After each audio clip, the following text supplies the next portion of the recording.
Three identical charge particle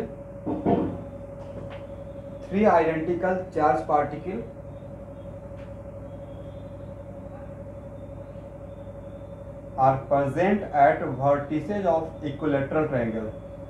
Three identical charge particle present at vertices of equilateral triangle.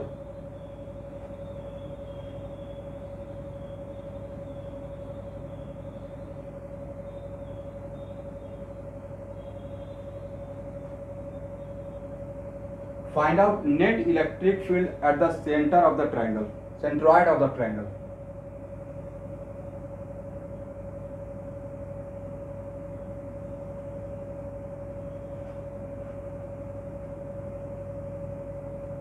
Find out net electric field. Find out net electric field at the centroid of the triangle. कितना होगा?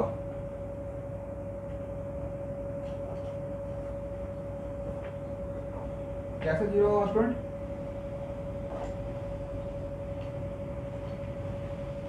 तो sir यहां से यहां तक का और ए positive लेते हैं, राइट, समझाने के लिए। तो ए है ए बी और ए सी। तो due to charge particle at A, electric field का डायरेक्शन ए रहेगा E1, मान लेते हैं इसको E1, करेक्ट। और इसके वजह से क्या रहेगा?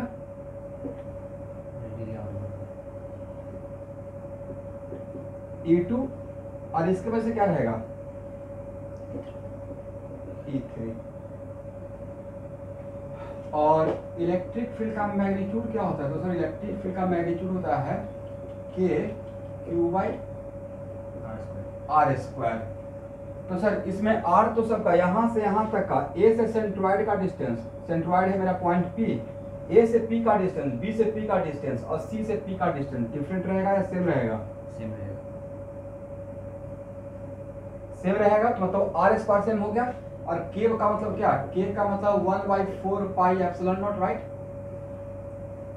Yes sir. तो मैग्नीट्यूड तो सेम है, और आपको ऑलरेडी एक साल पहले ही पढ़ा चुके हैं वेक्टर में, कोई भी तीन वेक्टर का मैग्नीट्यूड सेम होता है और वो 120, 120, 120 पे होता है, तो उसका रिजल्टेंट क्या होता है? 0 होता है, राइट। Yes sir. और ऐसा तो मैं कूलम्ब्स लॉ में तो प्रॉब्लम करवाया हूँ, यस सर। करवाए है ना। Yes sir. E1 plus E2 plus E3 का वैल्यू क्या रहेगा? 0। 0 हो जाएगा। किसी को प्रॉब्लम? क्या इसको कैलकुलेट करके प्रूफ करने का रिक्वायरमेंट है या सब एवरीवन समझ गया कि इसका 0 ही आने वाला है? समझ गया।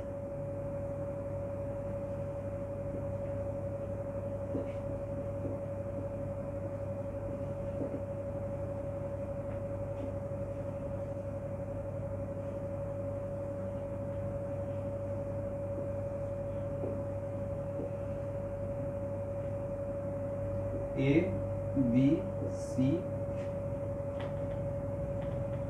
and D। ABCD क्या है? Vertices of a square, right. Yes sir. और सब पे आइडेंटिकल चार्ज पार्टिकल है Q, Q and Q। What is net electric field at the centre?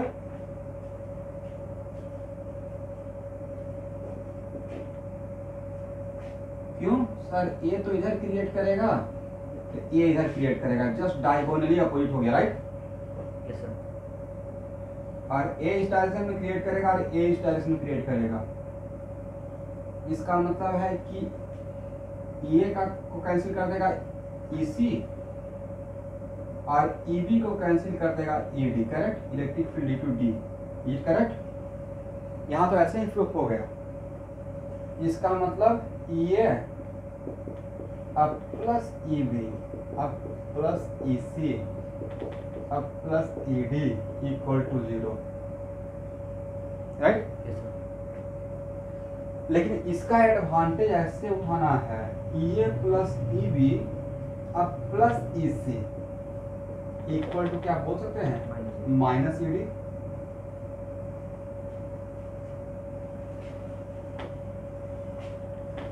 तो मान लेते हैं कि स्क्वायर के 4 वर्टिसेस पे अगर चार्ज दिया रहेगा और नेट इलेक्ट्रिक फील्ड पूछा जाएगा, तो मैं हम लोग 3 का निकाल लेंगे या उससे बढ़िया एक डी का निकाल लेंगे। एक का निकालेंगे। लेकिन एक concept identical charge particle, but जो मैं अभी पढ़ाने जा रहा हूँ उसमें किसके लिए है? आइडेंटिकल एंड रेगुलर गॉन के लिए। इरेगुलर गॉन के लिए या रेगुलर गॉन के लिए? Regular gone.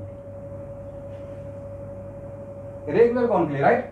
दैट्स व्हाई अगर यहाँ पे से 4 वर्टिसेस में से किसी एक वर्टिसेस पे गायब कर दें, एब्सेंट कर दें, तो बाकी वर्टिसेस के वजह से पूछें लाइक ए बी सी की वजह से, तो मैं 3 नहीं निकालूंगा, उससे अच्छा है कि मैं डी का निकालूंगा। और डी का जो इलेक्ट्रिक फील्ड रहेगा वही इन तीनों का मैग्नीट्यूड रहेगा, right. Yes sir. EA plus EB plus EC equal to what? इसका मतलब है कि इन तीनों का रिजल्टेंट ऑफ दिस 3 वेक्टर का मैग्नीट्यूड डी के वजह से जो इलेक्ट्रिक फील्ड क्रिएट होगा उसके मैग्नीट्यूड के बराबर और डायरेक्शन में जस्ट अपोजिट। ये करेक्ट? Yes sir.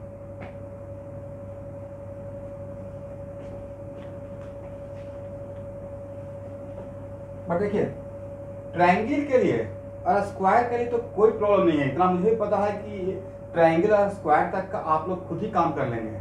एक कॉन्सेप्ट आपको हेल्प करेगा जब 4 से ज्यादा रेगुलर गॉन रहेगा, like pentagon, right.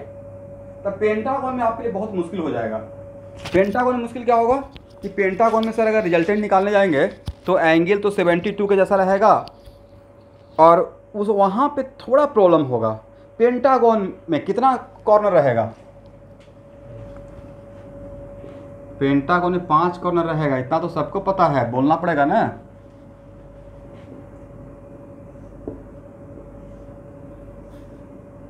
All are waiting for other, कि हाँ मेरा फ्रेंड कोई बोल देंगे, तो दूसरे का वेट मत कीजिए, कोई नहीं बोलने वाला है। 1 2 3 4 5 Q Q Q Q and Q. और कहाँ पे निकालना है? सेंटर पे। तो क्या यहाँ से ट्रायंगुलर स्क्वायर से जो समझे तो ऐसा इंट्यूशन नहीं लग रहा है कि रेगुलर गॉन के वर्टिसेस पे अगर आइडेंटिकल चार्ज पार्टिकल रहेगा तो सेंटर पे इलेक्ट्रिक फील्ड 0 हो जाएगा। Electric field at point P, net electric field at point P। E1 क्या है सर? E1 मैं यहाँ पे नाम दे रहा हूँ electric field at point P due to particle 1, right. E1 plus E2 plus E3 plus E4 अब प्लस E5, इन सब के वजह से यहाँ से जो सीखे उसको यहाँ पे अप्लाई कर दिए, इन सब की वजह से क्या हो जाएगा? 0 हो जाएगा, करेक्ट। तो E1 plus E2 plus E3 अब प्लस E4 इक्वल टू क्या लिख सकते हैं? Minus E5। इसका मतलब इन सब का जो रिजल्टेंट रहेगा, इन चारों का, उसका मैग्नीट्यूड E5 के मैग्नीट्यूड के बराबर रहेगा, करेक्ट। और डायरेक्शन, इसका जो डायरेक्शन रहेगा उसका जस्ट अपोजिट रहेगा, ठीक है ना।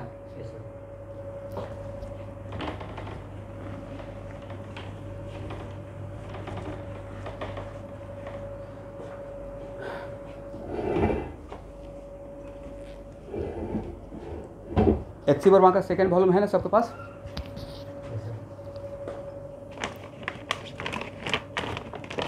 चलो निकालिए।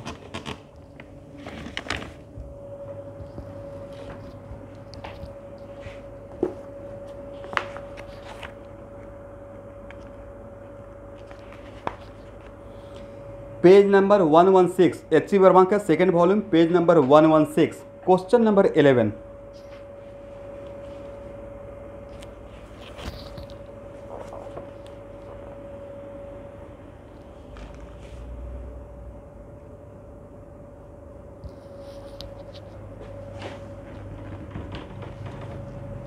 देखिए तो इस कॉन्सेप्ट को लगाने से बन जाएगा।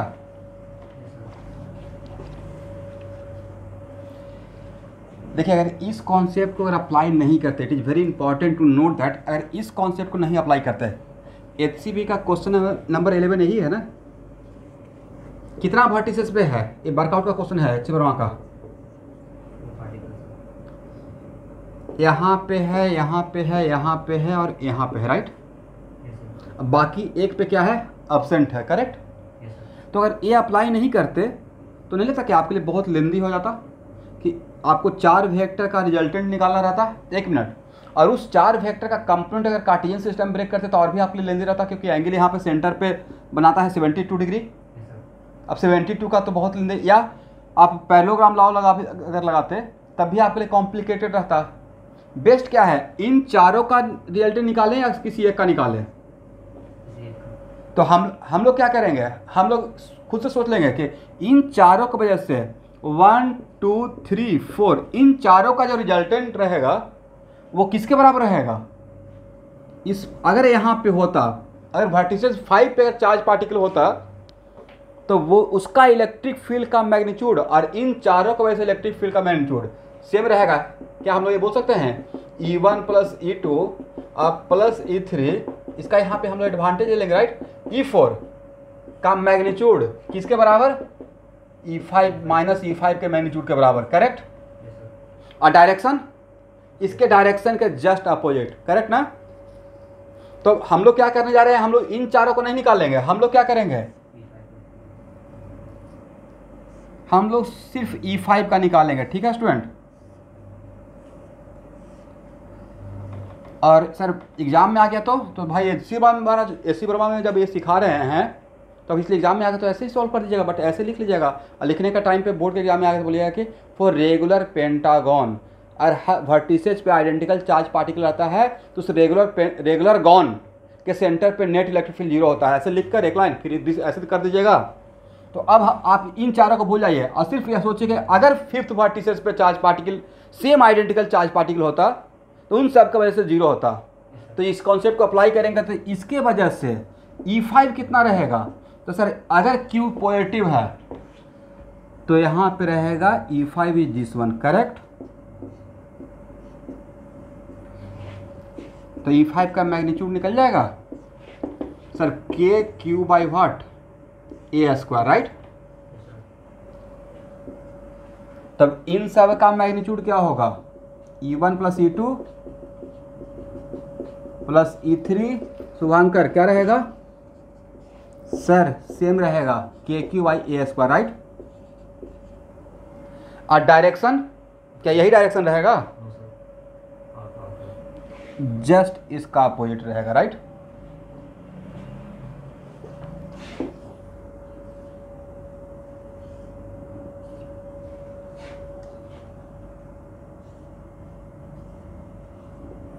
अब लास्ट में करना क्या है, सॉरी, अगर स्कूल के एग्ज़ाम के लिए बना रहे हैं तो ऐसे कर दीजिएगा।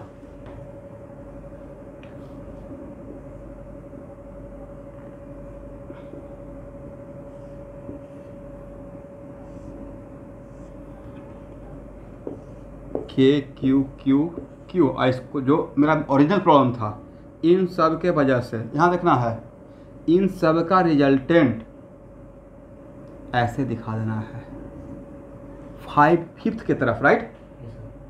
E5 इधर, तो इन सब का रिजल्टेंट किधर, ये रहेगा, correct. This is the resultant. किसका resultant, E1 plus E2 plus E3 plus E4 plus E4, E1 plus E2 plus E3 plus E4 का, राइट। चलिए हो गया ना। अब यहाँ पे स्टूडेंट, अब इसी में क्वेश्चन को मॉडिफाई क्या किया जाएगा, मेडिकल वाले बच्चे ध्यान दीजिएगा या बोर्ड के लिए। अभी मैंने सिर्फ एक वर्टिसेस पे गायब किया था, हो सकता है कि 2 वर्टिसेस पे गायब कर दिया जाए, राइट। वो 2 वर्टिसेस क्या हो सकता है, वो कोई भी हो सकता है। हाँ एनी 2 बहुत लग अच्छा रहा तो कॉन्जिक्यूटिव वर्टिसेस रहेगा।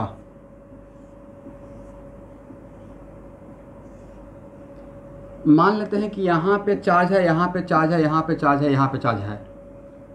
इन तीनों का रिजल्टेंट पूछा जाए, सॉरी इन तीनों का रिजल्टेंट, तो बेस्ट क्या है, इन तीनों का रिजल्टेंट निकालें या इन दोनों का निकाल लें। ये हो गया 1 2 3 4 5 ऐसे दिया जाएगा। तो from my point of view कहाँ पे था, ये तो जस्ट मैं दिखा रहा हूँ कहाँ पे चार्ज है, एब्सेंट है। नेक्स्ट एग्जाम्पल, लिखिए charge is not present at 4 and 5. It is regular pentagon and identical charge particle places 3 consecutive vertices, right? तो E1 plus E2 plus E3 के लिए क्या यहाँ बोल सकते हैं minus E4 plus E5. Direct मैं लिख रहा हूँ, किसी को प्रॉब्लम? मतलब E4 minus E4 plus E5 का मतलब अगर 4 और 5 पे होता तो सबका मिलाकर 0 होता. इसका मतलब सॉल्व करने का तरीका क्या रहेगा? सॉल्व करने का तरीका रहेगा कि सर हम लोग 4 और 5 पे मानेंगे. 3 वेक्टर से अच्छा है कि 2 वेक्टर का रिजल्टेंट निकालें, उससे हम मेरा पैरेललोग्राम लॉ से काम चल जाएगा.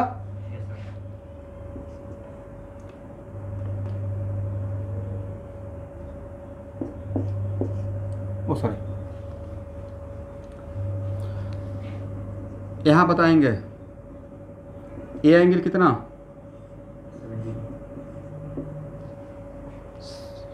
72 डिग्री, करेक्ट. और अगर 4 और 5 पे, it is very important to note that, अगर मान लेते हैं कि ये 4 है और ये 5 है,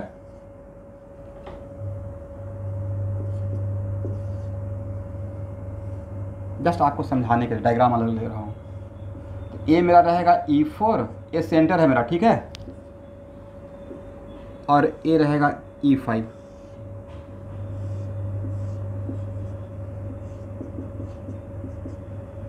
ये एंगल कितना 72, तो ये भी कितना रहेगा 72.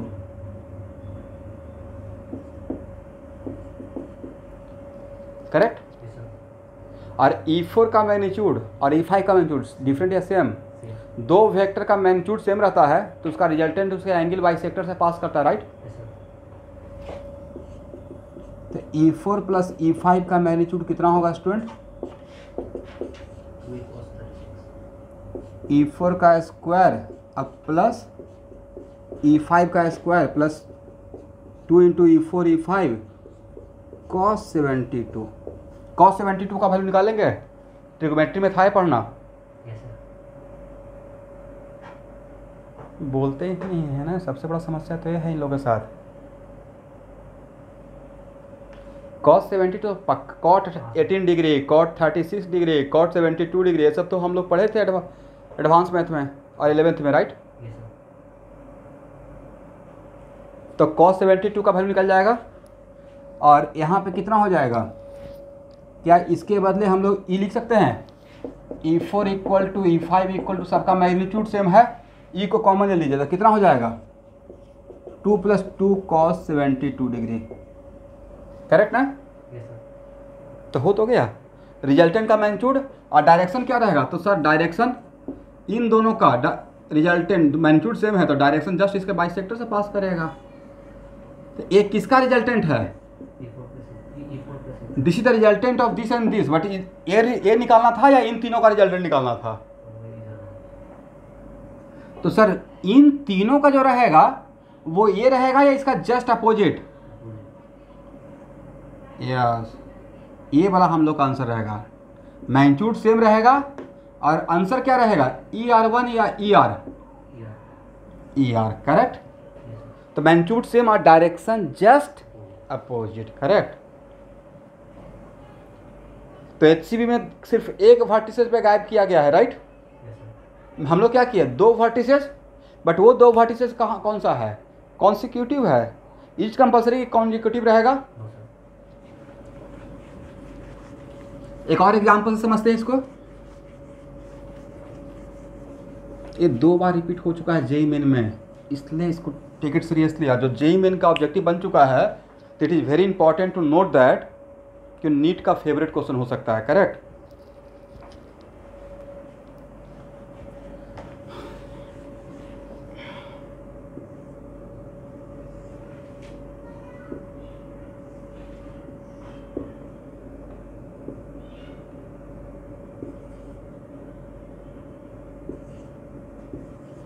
देखिए मैंने कितना इसका नाम दे दिया 1 2 3 4 5.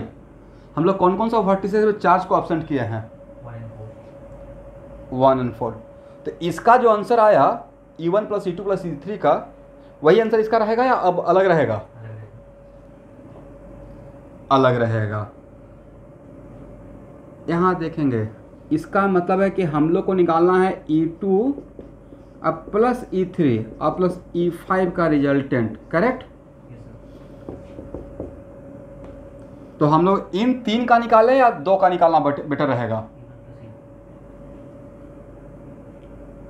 E2। 2 का। तो स्टूडेंट मैं आपको सजेस्ट कर रहा हूँ कि हम लोग इमेजिन करते हैं कि अगर सारे वर्टिसेस पे होता तो रिजल्टेंट 0 होता है यहाँ पे। Yes sir. But this statement for what? Irregular gone या रेगुलर गॉन? रेगुलर। और फॉर आइडेंटिकल चार्ज पार्टिकल।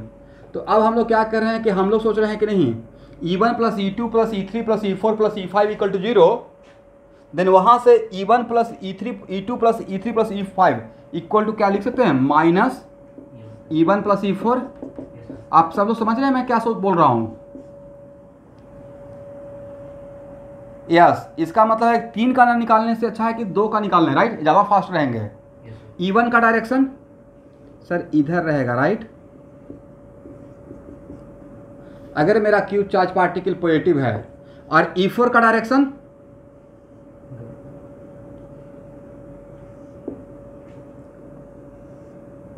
इस डायरेक्शन में रहेगा। और E1 और E4 में कितना एंगल होगा? 106। नहीं सर, 106 नहीं। 146 144 ना? 72 का डबल कितना होता है? 144, राइट? Yes sir. तो cos 144, तो क्या हम लोग माइनस cos 36 लिख सकते हैं? Yes sir.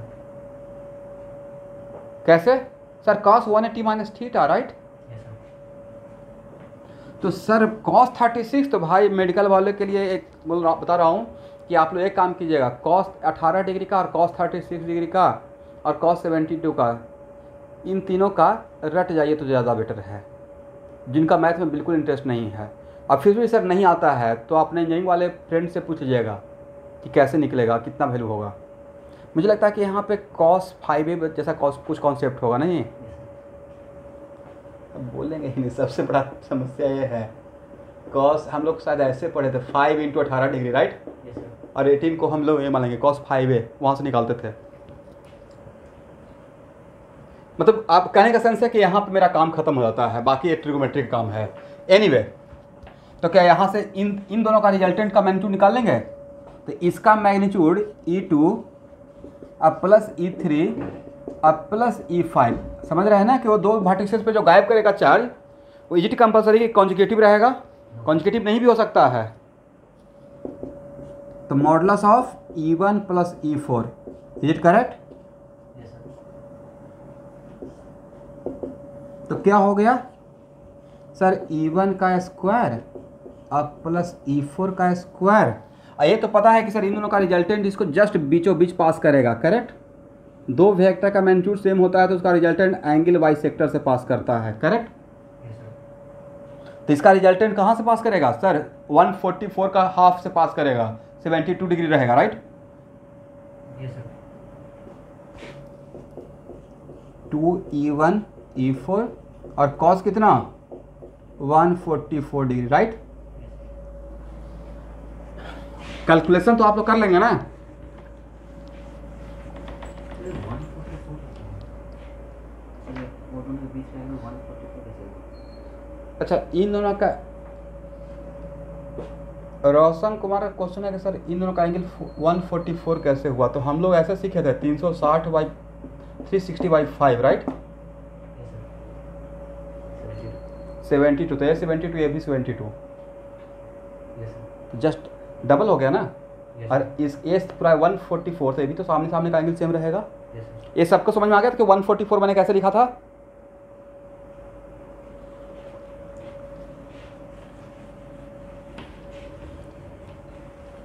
कभी कभी ऐसा होता है कि एस के गोयल सॉल्व कर दिए, कैलकुलस में पूरा सॉल्व कर दिए और छोटा सा बात में फंस गए, नहीं होता है? बड़ा बड़ा प्रॉब्लम बना रहे हैं। कभी कभी ऐसा होता है एक्चुअली, एकदम सीधी सा बात समझ में नहीं आया या वहाँ पे स्टक कर गए। इसलिए एग्ज़ाम हॉल में कभी भी ईगो नहीं लेना है। ईगो दिस सेंस कि नहीं मैं तो इतना डेप्थ में जानता हूँ ये मैकेनिक्स का प्रॉब्लम कैसे नहीं बनेगा, मैं तो ईरोड तो बना लिया हूँ भाई। प्रॉब्लम में नहीं बनेगा, कोई बात नहीं है। 75 में से वही एक प्रॉब्लम है। एग्जाम हॉल में जो प्रॉब्लम में फंस गया है तो उसको सर्किल करके आगे बढ़िए। बहुत सारा प्रॉब्लम आपका वेट कर रहा है। इसे कभी भी एग्जाम हॉल में ईगो में नहीं आना है कि मैं बहुत बड़ा तोप हूँ। नहीं, कैसे बनेगा, इसी को बना के ही छोड़ेंगे। मैं 74 नहीं बनाऊंगा, एक ही बनाऊंगा। तो वो काम नहीं करना है। वो ईगो जितना भी आपका रहेगा सब एग्जाम हॉल से बाहर आके घर पे बनाइएगा, जो नहीं बनेगा। एग्जाम हॉल में क्या मैटर करता है, कितना मार्क्स आपका आया, राइट। Yes, sir.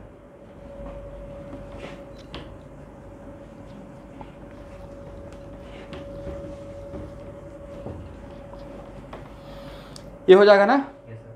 तो अब बताएं डायरेक्शन इसका कौन कौन सा था। E1 and 2 E2 E3 E5 ये 3 था ना। Yes, sir. इन तीनों का रिजल्टेंट का डायरेक्शन ये रहेगा या ये रहेगा। This is the resultant, right. Yes, sir.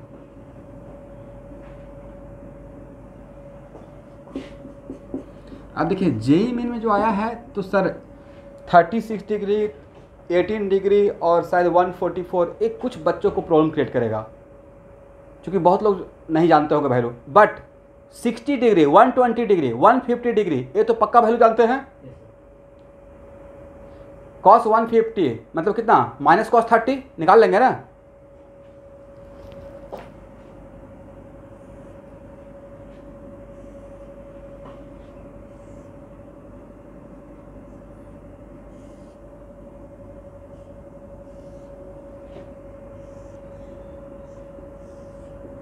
एक कौन सा कौन, ये है regular hexagon, correct. Yes, sir.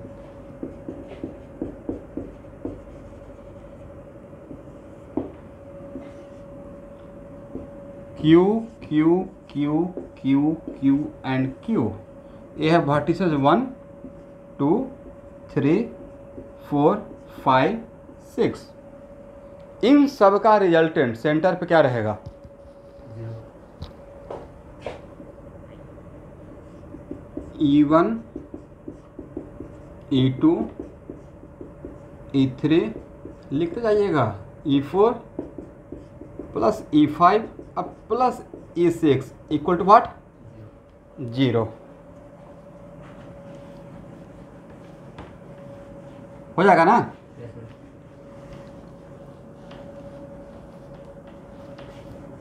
अब इसमें इसी में दो चार प्रॉब्लम बना लेते हैं। Case first, if charge particle at point 6 is absent, then what is the resultant?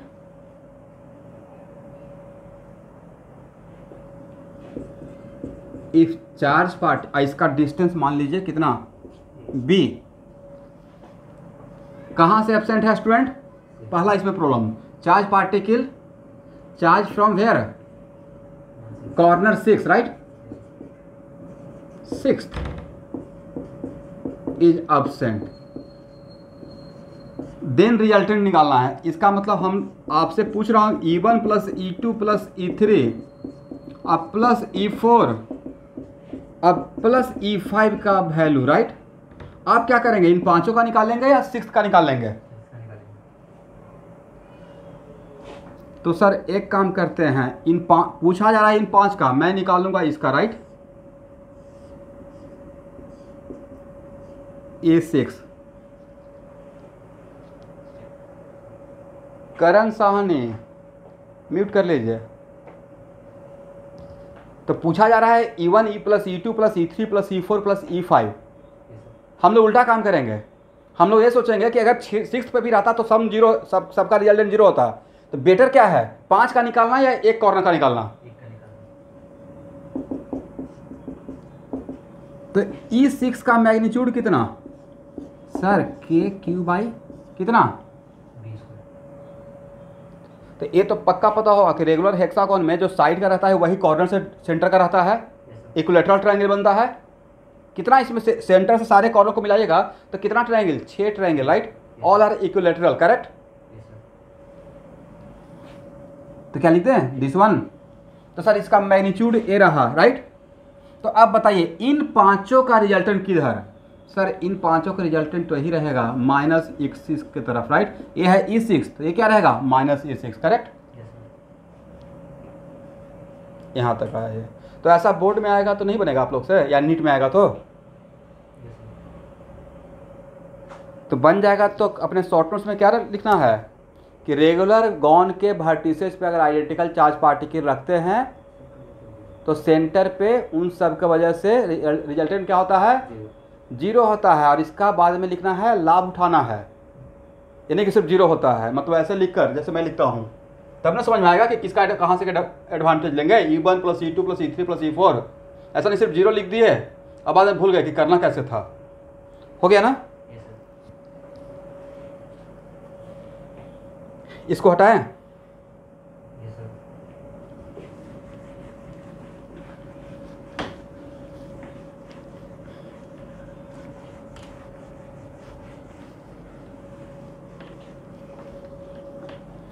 Okay, इसी में सेकंड केस, चलो फास्ट आंसर देंगे।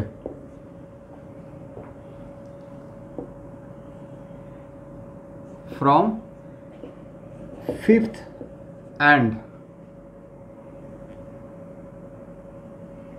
3rd कॉर्नर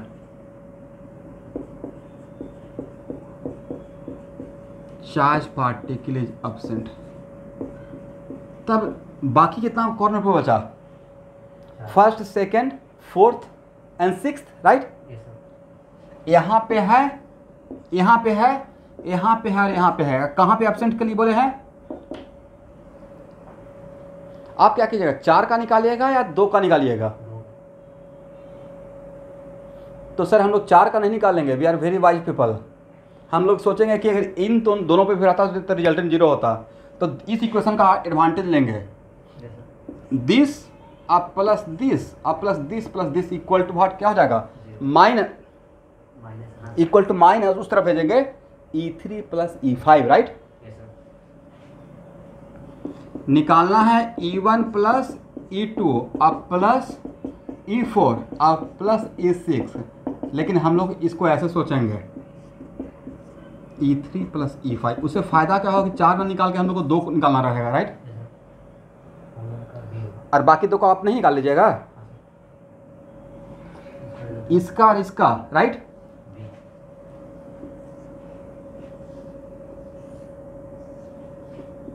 आप लोग को तो जितना देर में मैं बोल रहा हूँ उतना देर में आंसर बता के बैठ जाना चाहिए। कितना हो जाएगा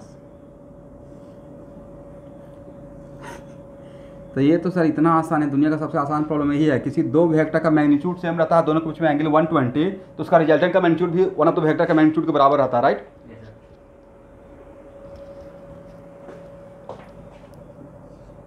तो ए है E3 और ए है E5, और E3 और E5 का मैग्नीट्यूड डिफरेंट रहेगा, मैग्नीट्यूड सेम है तो एंगल 120 है, तो इन दोनों का रिजल्टेंट का भी मैग्नीट्यूड कितना रहेगा, E3 + E4 E5 का मैग्नीट्यूड भी E के बराबर ही रहेगा, समझे।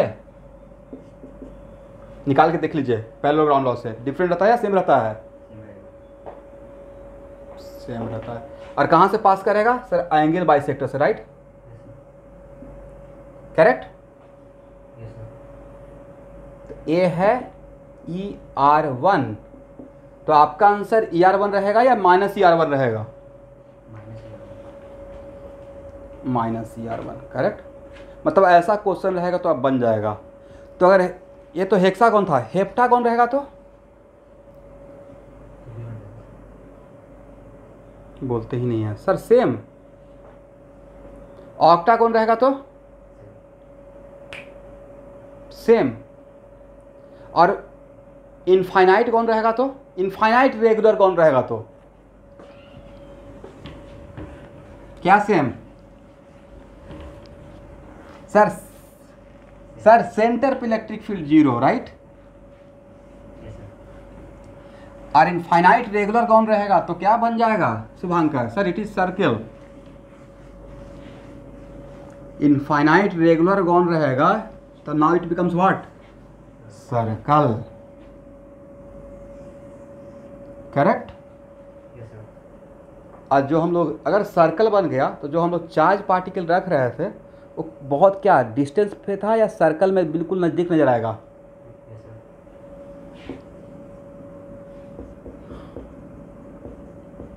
यहाँ देखिए, इसका मतलब है कि इफ़ क्यू चार्ज पार्टिकल, और जो हम लोग काम कर रहे हैं धीरे धीरे करके, मैं कहाँ शिफ्ट कर रहा था एक्चुअली, मुझे यहाँ तक आना था, ठीक है।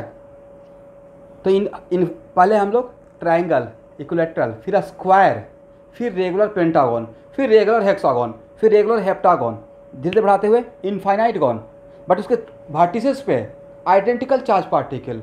तो सर्कल के में इनफाइनाइट गॉन होता है और आइडेंटिकल, इसका मतलब चार्ज यूनिफॉर्मली डिस्ट्रीब्यूटेड ऐसा नज़र आएगा। Yes sir.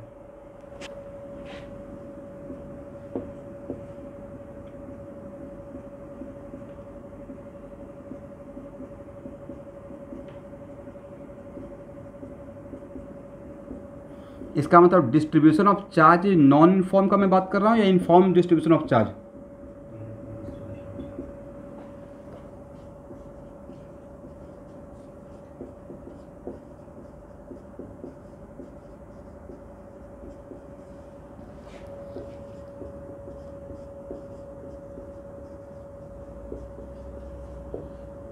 It means charge is uniformly distributed, right? Yes sir. Correct ना?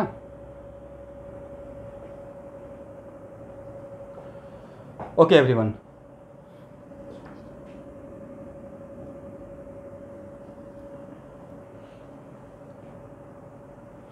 अब ये बताएं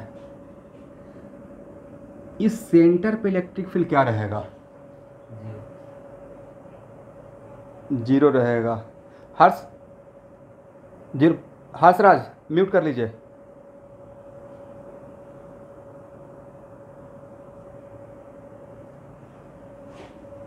जीरो क्यों होगा?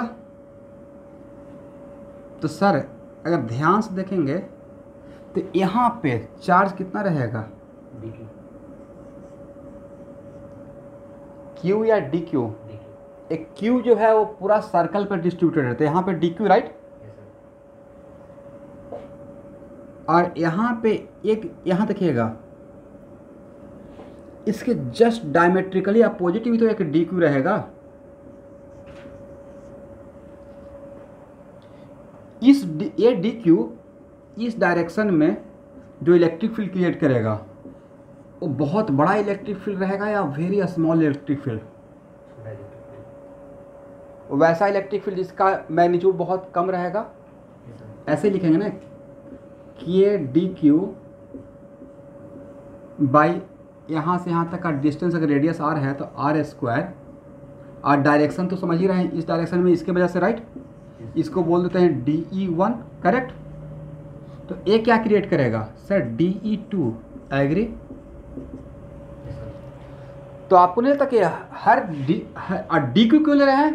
तो भाई डी क्यू लेना हम लोग का मजबूरी है। इलेक्ट्रिक फील्ड का formula defined for continuous charge या पॉइंट चार्ज, तो स्टार्टिंग कहाँ से करना पड़ेगा?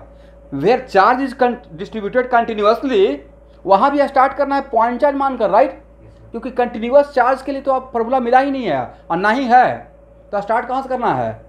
We are starting from point charge.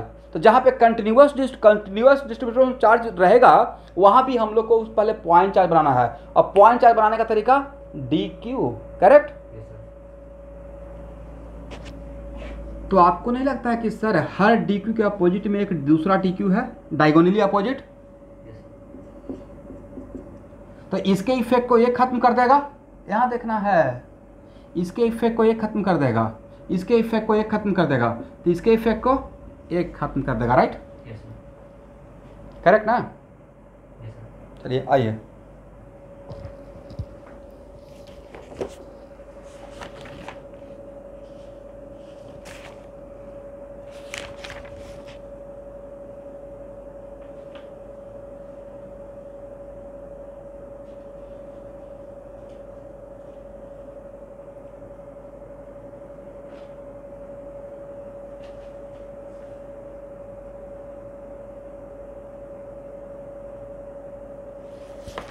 Okay student,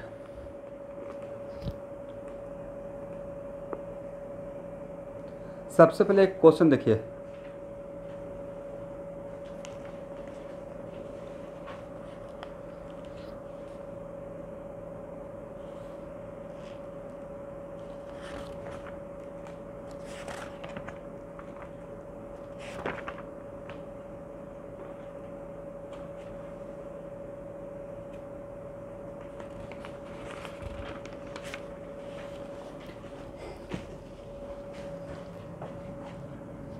एक कहीं ना कहीं HCB में आपको क्वेश्चन मिला है, एग्जैक्ट मुझे आंसर अभी याद नहीं है।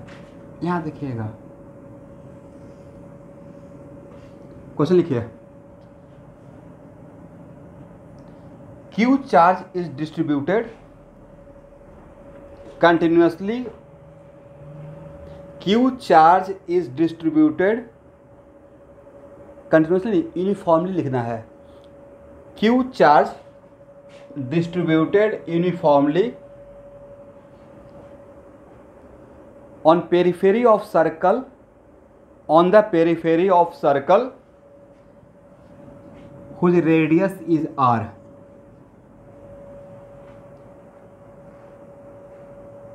यहां तक हो गया? Yes, sir. If very small part of the circle, if very small part of the circle dl is removed, if very small part of the circle dl is removed, then find electric field at the center due to remaining part.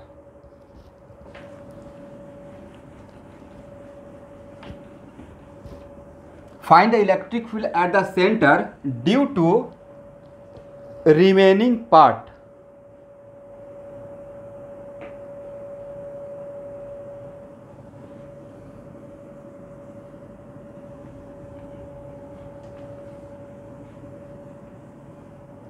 आप लोगों को question समझ में आया?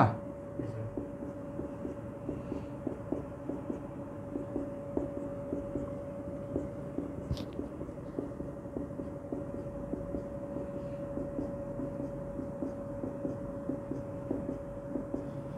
Question ये था कि Q charge uniformly distributed है, राइट?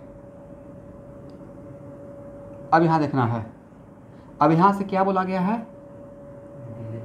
DL पार्ट को हटा दिया गया, करेक्ट? Yes, sir. तो DL पार्ट को हटा दिया गया, तो अब हम लोग पास पार्ट बचा कितना? 2 पाई r माइनस DL, करेक्ट? इसका मतलब इस रिमेनिंग पोर्शन के वजह से हम लोग को यहाँ पे इलेक्ट्रिक फील्ड चाहिए, करेक्ट?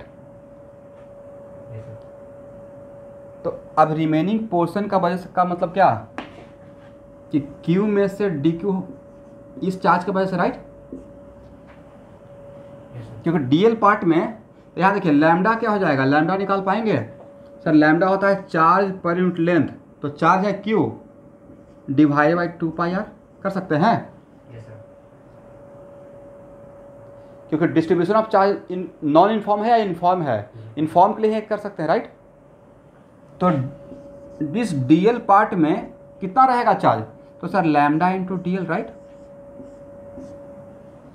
तो इसके वजह से निकालना है या इस रिमेनिंग पोर्शन की वजह से? Remaining portion. Remaining portion. But हम लोग काम उल्टा करेंगे, क्योंकि रिमेनिंग पोर्शन से आपसे निकल ही नहीं पाएगा। आपको नहीं लगता कि सर अगर यहाँ पे होता तो पूरे की वजह से इलेक्ट्रिक फील्ड जीरो होता, राइट? Yes, sir. अगर यहाँ पे कट नहीं करते तो सेंटर पे तो इलेक्ट्रिक फील्ड जीरो था। Yes, sir. इसका मतलब है कि electric field due to Q minus D Q, जो बचा हुआ चार्ज है वही रहेगा ना, Q minus D Q. Yes, sir. अब plus electric field due to D Q, दोनों का सम क्या है? Zero, right? Yes, sir. अगर यहाँ पे नहीं रिमूव करते तो सेंटर पे क्या होता है एवरीवन? Zero. जीरो रहता। तो क्या इस रिमेनिंग पोर्शन का वजह से जो रहेगा उन्हें लगता है कि इसके बराबर रहेगा मैग्नीट्यूड बाई और डायरेक्शन में जस्ट अपोजिट? Yes, sir. तो सर ऐसा क्यों? तो भाई देखिए, हर डी क्यू का डायगोनली अपोजिट वाला डी क्यू कैंसिल कर रहा था, बट यहाँ से जब रिमूव किए तो इसका डायगोनल वाला या इसका डायगोनल यहाँ पे था, तो क्या इसके इसके इफेक्ट को कैंसिल करने के लिए यहाँ पे कोई है? तो सिर्फ इसी का तो इफेक्ट बचा, Yes, sir. बाकी सब का इफेक्ट तो कैंसिल हो जाएगा, राइट? सामने वाले से, मतलब मैथमेटिकली नहीं, प्रैक्टिकली अगर सोचे तो, राइट? Yes, sir. इसका मतलब सॉल्व करने के लिए क्या करना है? सॉल्व करने के लिए हम लोग क्या करेंगे? हम लोग सर इसका नहीं निकाल लेंगे, रेगुलर गॉन का एडवांटेज ले रहे हैं। हम लोग सोचेंगे कि बस यहाँ पे ही चार्ज है, चार्ज कितना है? डी क्यू है, राइट? तो इसके वजह से electric field D E, is it correct? Yes, sir. और डी का वैल्यू बोलना तो आप ही लोग का पड़ेगा ना। KTQ by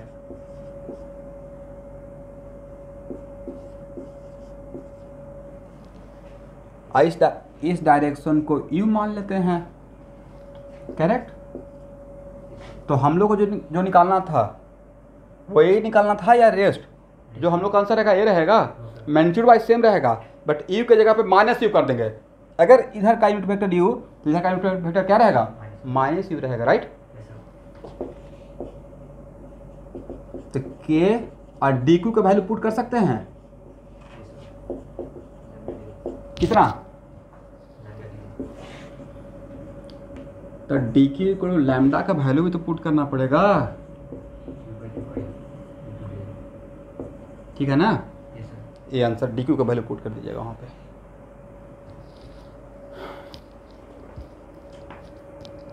तो देखिए जितना स्मार्टली ये क्वेश्चन बन गया, अगर इस चीज़ को रेगुलर कौन का नहीं जानते तो थोड़ा सा लगता कि सर ये थोड़ा डीएल पार्ट हटा दिए तो अब कितना होगा। अब उसी को अगर रेगुलर कौन का एडवांटेज ले रहे थे, अब बहुत आसानी से बन गया, राइट? Yes, sir. हो गया ना? Yes, sir. चलिए, वेरी गुड। तो यार DL. हाँ,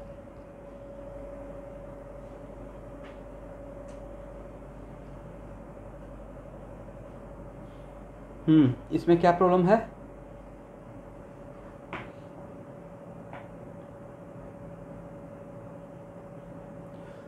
मुझे इस डीएल पार्ट में चार्ज निकालना था,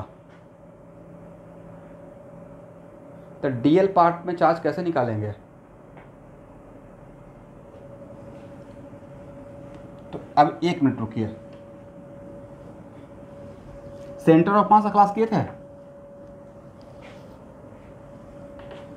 ओके, डीएम निकालने का कितना था, क्या तरीका था, कैसे निकालते थे डीएम? हेडिंग बनाइए, मैं लिखवा रहा हूँ, और थोड़ा वहाँ पे जगह छोड़ दीजिएगा। अब अभी तक हम लोग काम कर रहे थे पॉइंट चार्ज पार्टिकल के लिए, राइट? Yes, sir. अब हेडिंग लिखिए, electric field due to continuous charge body. Electric field due to continuous charge body. What is the meaning of continuous charge body? तो सर चार्ज कहीं पे spread रहेगा, फैला हुआ रहेगा, राइट? अब डिस्ट्रीब्यूट, यहां तक तो समझ में आ गया? Yes, sir. जैसे कैसे सेंटर ऑफ मास में, centre of mass due to discrete mass, और फिर centre of mass of continuous distribution of mass, right? Yes, sir. In similar fashion charge particle, पहले क्या था, अभी तक हम लोग point charge discrete, but is it compulsory कि ऑलवेज चार्ज पार्टिकल अलग अलग पॉइंट बन के रहेगा? It is also, it can also distributed uniformly continuously. Yes, sir. But next question, वो चार्ज पार्टिकल किस पे डिस्ट्रीब्यूटेड रहेगा? तो सर चार्ज पार्टिकल का डिस्ट्रीब्यूशन लेंथ के अलॉन्ग भी हो सकता है, राइट? Yes, sir.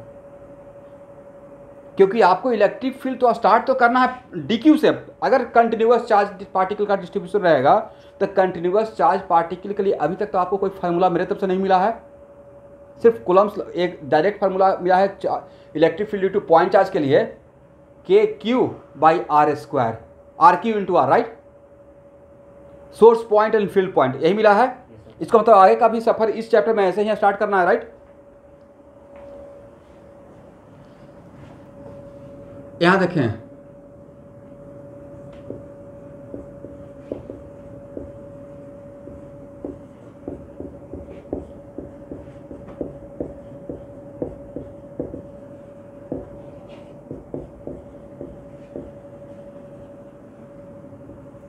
सबसे पहला question, distribution of charge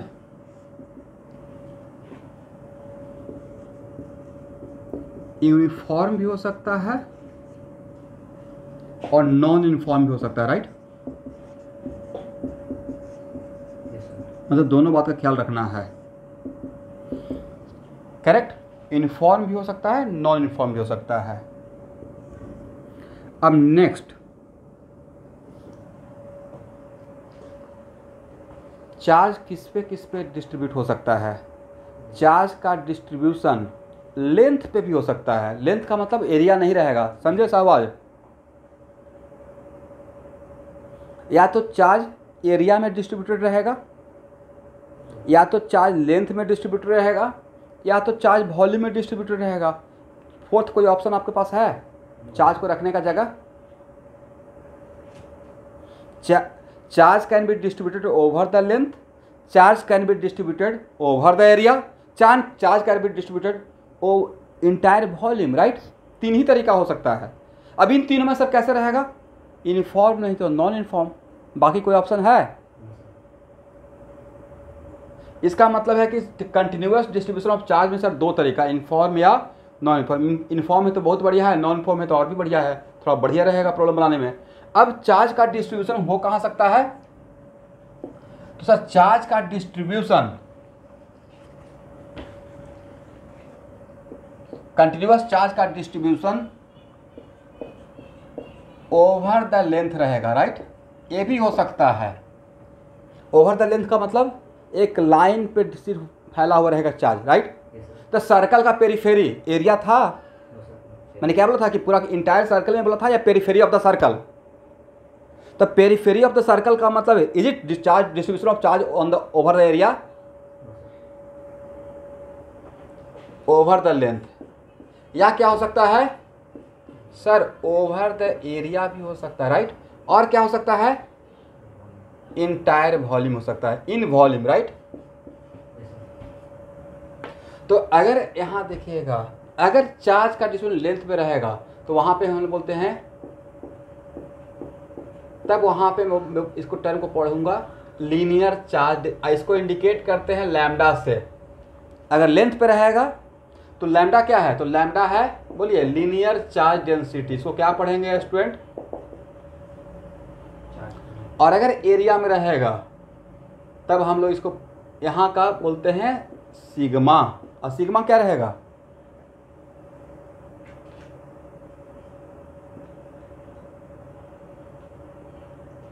charge density per unit area बोलिएगा। यहाँ पे क्या बोलेंगे? Yes, surface charge, very good, surface charge density, right?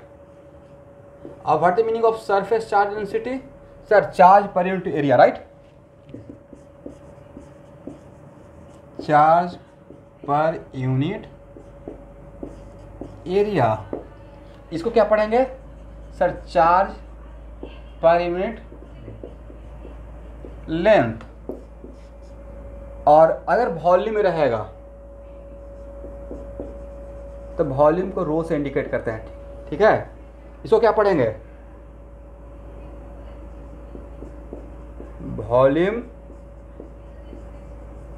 Charge density, मतलब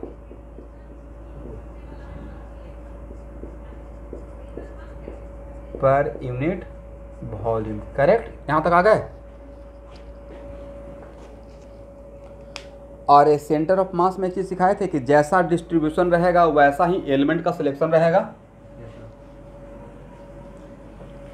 तो इसी दिन तो सिखाए थे कि उस टाइप का सिमिलर कॉन्सेप्ट कहीं पे रहेगा तो आप हेल्प कर सकते हैं मुझे। यहाँ देखिए,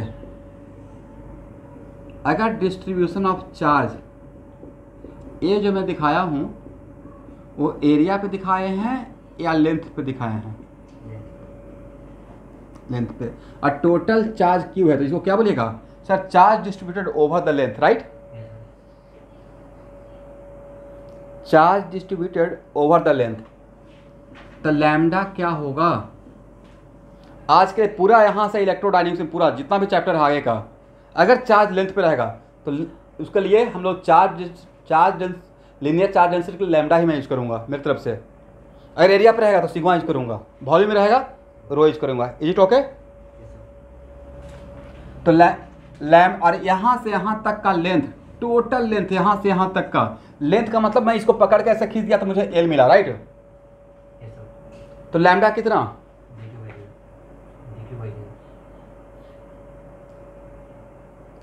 लैम्डा इक्वल टू व्हाट? सब लोग बोलेंगे, जिनको आता है वो बोलिए।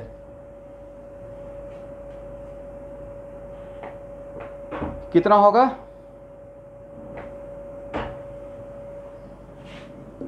आप 50% सब लोग सही बोले, आप 50% गलत बोले। सर Q/L तभी लिखेंगे जब यूनिफॉर्म रहेगा, right? Total charge by total length, ये कब लिख सकते हैं? मैंने तो बोला कि यहाँ पर डिस्ट्रीब्यूटेड है, मैंने ये नहीं बोला कि यूनिफॉर्म है, राइट? तो अगर लैम्डा इक्वल टू, अगर यहाँ पे distribution of charge non uniform रहता तो क्या वहाँ से लैम्डा आप बता पाते? इस फार्मूला से लैम्डा निकलता है। इसका मतलब लैम्डा इक्वल टू Q/L आप तभी लिख सकते हो जब distribution of charge non uniform या यूनिफॉर्म। यस, नॉन यूनिफॉर्म के लिए कैसे होगा? तो सर दिया रहेगा क्वेश्चन में कुछ ना कुछ फंक्शन, राइट? जैसे ऐसे देता lambda equal to lambda not into X, ऐसे मैं कुछ दे दूंगा, ठीक है, बाद में आगे चलकर, करेक्ट? तो यहाँ पे लैम्डा क्या है, कांस्टेंट है या वेरिएबल है? वेरिएबल हो जाएगा। इसलिए ये जब फार्मूला लगाते हैं, ये फार्मूला आपको वहाँ पे राइट मिलता है निकालने का जहाँ पे चार्ज का डिस्ट्रीब्यूशन यूनिफॉर्म डिस्ट्रीब्यूशन है, राइट? समझे? अब यहाँ पे ध्यान से देखिएगा सवाल। तो अब यहाँ से यहाँ तक का डिस्ट्रीब्यूशन ऑफ चार्ज क्या एक पॉइंट चार्ज बना हुआ है या लेंथ है? पॉइंट का मतलब उसका कोई डायमेंशन नहीं, राइट? लेंथ का तो डायमेंशन है, आप खुद ही बोले ना, length L. Is it point? It is not a point, right? अब फिर भी इस पूरे की वजह से इलेक्ट्रिक फील्ड निकालना है, तो सबसे पहले क्या करेंगे, स्टार्ट कहाँ से करना है? पॉइंट्स बनाकर, राइट? तब उस टाइप का प्रॉब्लम को सॉल्व करने के लिए क्या करेंगे सर? पहले एक डीएल एलिमेंट लेंगे, राइट? क्या लेंगे? DL element. तो डीएल क्यों? तो सर अगर चार्ज का डिस्ट्रीब्यूशन लेंथ पे तो एलिमेंट का सिलेक्शन डीएल, राइट? अब इस डीएल में कितना charge? If distribution of charge uniform, तो ऐसे ही न्यूटन मेथड में करते थे ना, लेंथ एल पे चार्ज क्यू, तो लेंथ 1 पे चार्ज Q/L, तो लेंथ डीएल पे क्या लिखिएगा? Q/L into DL, correct? अब Q/L भाई क्या था? Lambda, right? तो और ये जो चार्ज ये वैल्यू हुआ, ये बहुत बड़ा वैल्यू है। इस फाइनाइट वैल्यू में बहुत छोटा क्वांटिटी से मल्टीप्लाई करते हैं, राइट? तो किसी फाइनाइट वैल्यू में बहुत छोटा क्वांटिटी से मल्टीप्लाई कीजिएगा तो वैल्यू भी बहुत छोटा बन जाएगा इसके वजह से। हाँ ना, कुछ बोलते ही नहीं हैं। तो डी क्यू के लिए क्या लिखेंगे यहाँ पे? Lambda into D L. तो वही तो वहाँ पे लिखा था सवाल। अब समझ में आ गया? तो आज के बाद पूरे इलेक्ट्रोडायनेमिक्स में, इलेक्ट्रोस्टैट में अगर चार्ज का डिस्ट्रीब्यूशन ओवर द लेंथ, तो एलिमेंट क्वेश्चन को स्टार्ट करने के लिए एलिमेंट क्या लेंगे? डीएल लेंगे, डीवी लेंगे या डीएल लेंगे? डीएल। और लैम्डा फटाक से ऐसे निकाल लेंगे, तभी निकालेंगे जब क्वेश्चन में रहेगा distribution of charge uniform, right?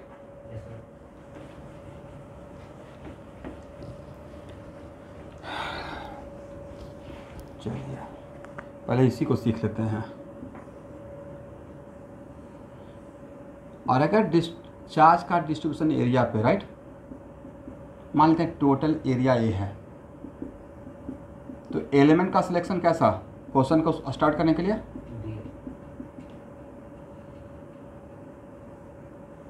DA लेंगे, नहीं? और टोटल चार्ज अगर क्यू है तो सिग्मा इक्वल टू क्या लिखिएगा?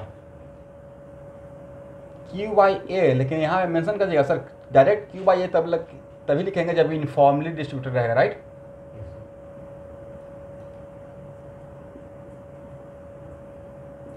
नॉन यूनिफॉर्मली रहेगा तो फंक्शन सिग्मा का दिया रहेगा, don't worry about that, right? तब यहाँ पे क्वेश्चन को स्टार्ट करने के लिए तो यहाँ पे तो चार्ज जो ये चार्ज पार्टिकल क्यू है, एक पॉइंट बना हुआ है या एरिया में डिस्ट्रीब्यूटेड है? It is not a point, right? क्या इस पूरे को हम लोग पॉइंट चार्ज बोलेंगे? इसका मतलब सबसे पहले पॉइंट में कन्वर्ट करना पड़ेगा, क्योंकि फार्मूला वहाँ से यहाँ स्टार्ट करना है। तो वहाँ पे एरिया, यहाँ पे डी क्यू निकालने के लिए क्या करेंगे सर? डी क्यू निकालने के लिए सिग्मा इंटू डी ए कर दीजिए। क्या इतना कर दें इस मेथड से, या फिर से लिखना पड़ेगा ऐसे, या आप लोग समझ जाएंगे? Very good.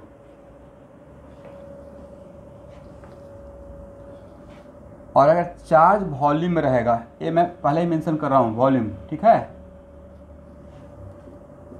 वॉल्यूम में अगर चार्ज को डोपिंग किया हुआ है, डोपिंग करना समझते हैं ना, अंदर तक, राइट? यस। अब कुछ लोग इलेक्ट्रोस्टैटिक स्कूल में पढ़े होंगे और किसी के माइंड में होगा कि सर कंडक्टर में तो वॉल्यूम के अंदर चार्ज रहता ही नहीं है, राइट?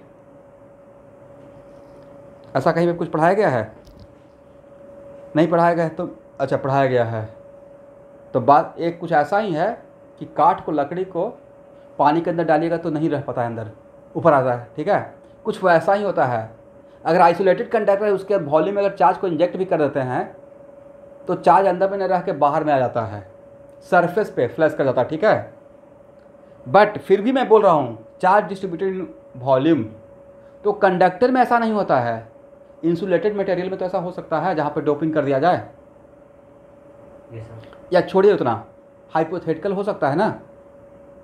मान तो ऐसा कोई सिस्टम तैयार कि जिसमें वॉल्यूम में चार्ज को रख सकते हैं फ्रीज करके, राइट? और लास्टली सर मेरे सिलेबस में है, पढ़ना पड़ेगा, बाद में देखेंगे कि कैसा होता है। एनीवे, तो मेरा क्वेश्चन अभी ये नहीं है, मेरा क्वेश्चन है कि यार वॉल्यूम में डिस्ट्रीब्यूशन रहेगा तो एलिमेंट यहाँ पे क्या लेंगे सर? वॉल्यूम लेना पड़ेगा, राइट? यस, डी भी। और तब यहाँ पे डी क्यू निकालने के लिए क्या करेंगे सर? ऐसा क्यों कर रहे हैं? तो भाई मुझे पॉइंट चार्ज पहले बनाना है और फिर सफ़र वहाँ से स्टार्ट करना है, करेक्ट? तो rho into D we, correct? और रो कितना होगा?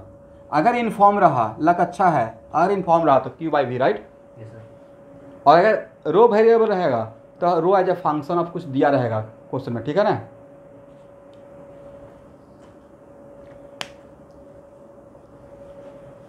तो मुझे नहीं लगता कि आज के बाद क्लास में अगर एलिमेंट का सिलेक्शन करना हो कंटिन्यूअस चार्ज के लिए, तो अब कहाँ पे मैं डी एल क्यों लिया, एक क्वेश्चन तो खत्म हो गया।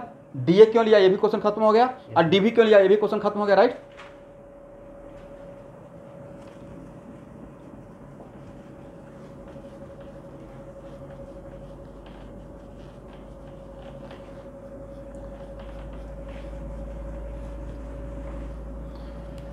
चलिए यहाँ देखिएगा, अभी जो मैं चीज़ ले रहा हूँ इसको मैं दोबारा पढ़ाऊँगा गॉस लॉ में, जो अभी मैं पढ़ाने जा रहा हूँ, ठीक है? और गॉस लॉ में ये काम हो जाएगा 2 मिनट में, और उसी काम का यहाँ पे लगेगा 20 मिनट्स। बट तो सर गॉस लॉ से ही पढ़ा दीजिए। नहीं भाई, पहले आप चीज़ों को देखिए, क्योंकि एच.सी. वर्मा इलेक्ट्रोस्टैटिक के बाद गॉस लॉ लाए हैं, कुछ तो सोच के लाए होंगे, राइट? आप में से कोई लोग गॉस लॉ पढ़े हैं? एनीवन? स्कूल में खत्म हो गया?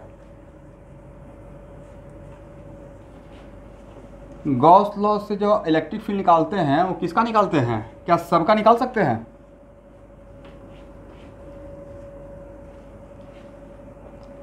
चलिए, मैं अभी शुरू नहीं किया हूँ। ये फाइनाइट लेंथ का, ठीक है शुभांकर, ये फाइनाइट लेंथ है और इस पर चार्ज क्यू है। क्या गॉस लॉ से इसका इलेक्ट्रिक फील्ड यहाँ पे निकाल पाएंगे? नहीं निकलेगा, मुझसे नहीं निकला है सर। ऐसे मान लेंगे,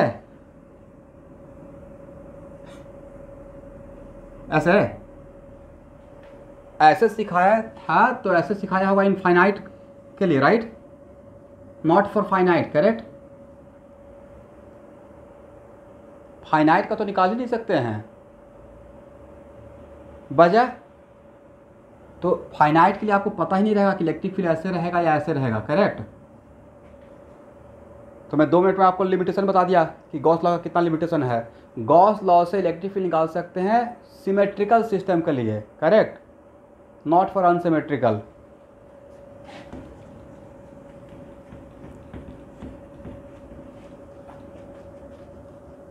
ऐसा नहीं कि तब तो आप लोग कमाल करके आ जाइएगा, फाइनाइट लेंथ रहेगा और इलेक्ट्रिक फील्ड यहाँ पे बोर्ड के एग्जाम में पूछा गया और ऐसे बना के आ गए ना, नहीं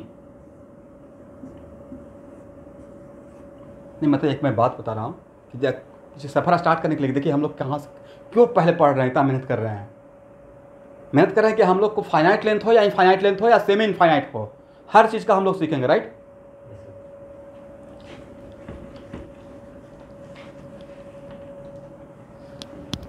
चलिए, तो ये प्रॉब्लम टाइप थ्योरी है, इसको शॉर्ट नोट्स में रखना है। नाम प्रॉब्लम दे रहा हूँ बट एक्चुअली एक थ्योरी है। ये थ्योरी डेरिवेशन में आएगा, बोर्ड में भी, ठीक है सारे बच्चे। इसको 2 मेथड से सॉल्व करूँगा, आज का मेथड और लास्ट में गॉस लॉ से भी। और मैं सजेस्ट करूँगा बाद में जाकर कि अगर आता है और कोई मेथड मेंशन नहीं है तो गॉस लॉ से सॉल्व करके आ जाइएगा, ठीक है। देखिए, find electric field due to uniformly charged, find electric field due to uniformly charged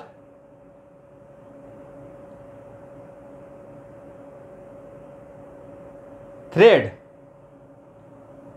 समझते हैं ना, line which is infinitely long,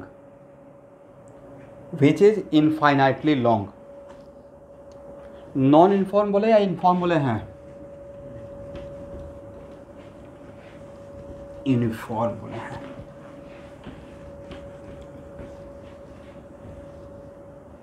eight a distance B,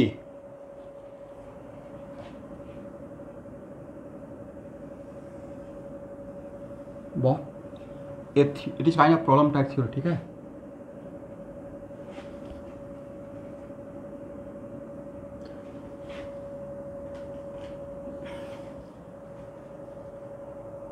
एक मिनट, पराक्रम म्यूट कर लीजिए।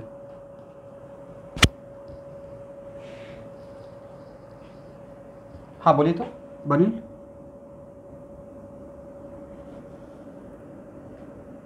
हाँ, मैं यहाँ पे ड्रॉ कर रहा हूँ, फिर मैं बोलता हूँ। लिखिए, find electric field due to uniformly charge thread, it is kind of a line, right, which is infinitely long at a distance b।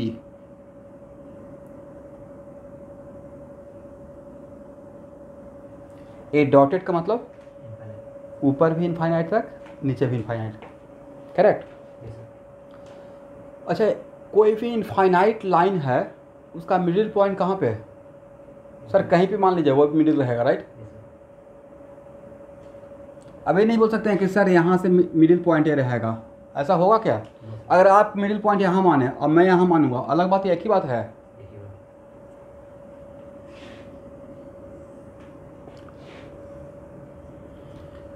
तो प्रॉब्लम सॉल्विंग पर्पस के लिए मैं इस यहाँ देखिएगा, इस डायरेक्शन, बहुत बढ़िया प्रॉब्लम लिया हूँ। इस डायरेक्शन को एक्स एक्सिस ले रहा हूँ और इस डायरेक्शन को वाई एक्सिस ले रहा हूँ, correct.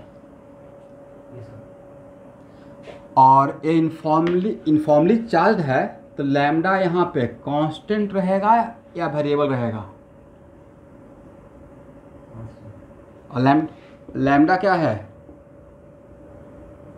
Charge per unit length. ध्यान से देखना है। यहाँ पे देखिए रोशन कुमार, ये डेरिवेशन इसलिए कर रहे हैं कि डेरिवेशन देखने से लगेगा कि अच्छा ये लैम्डा कांस्टेंट है, बट बनाने का तरीका तो सेम रहेगा। अगर लैम्डा वेरिएबल भी रहेगा तो जो मैं बनाने का तरीका सिखाने जा रहा हूँ अलग तरीका रहेगा, या सिर्फ स्टार्टिंग यहाँ ऐसे ही होगा? ऐसे ही होगा, समझे?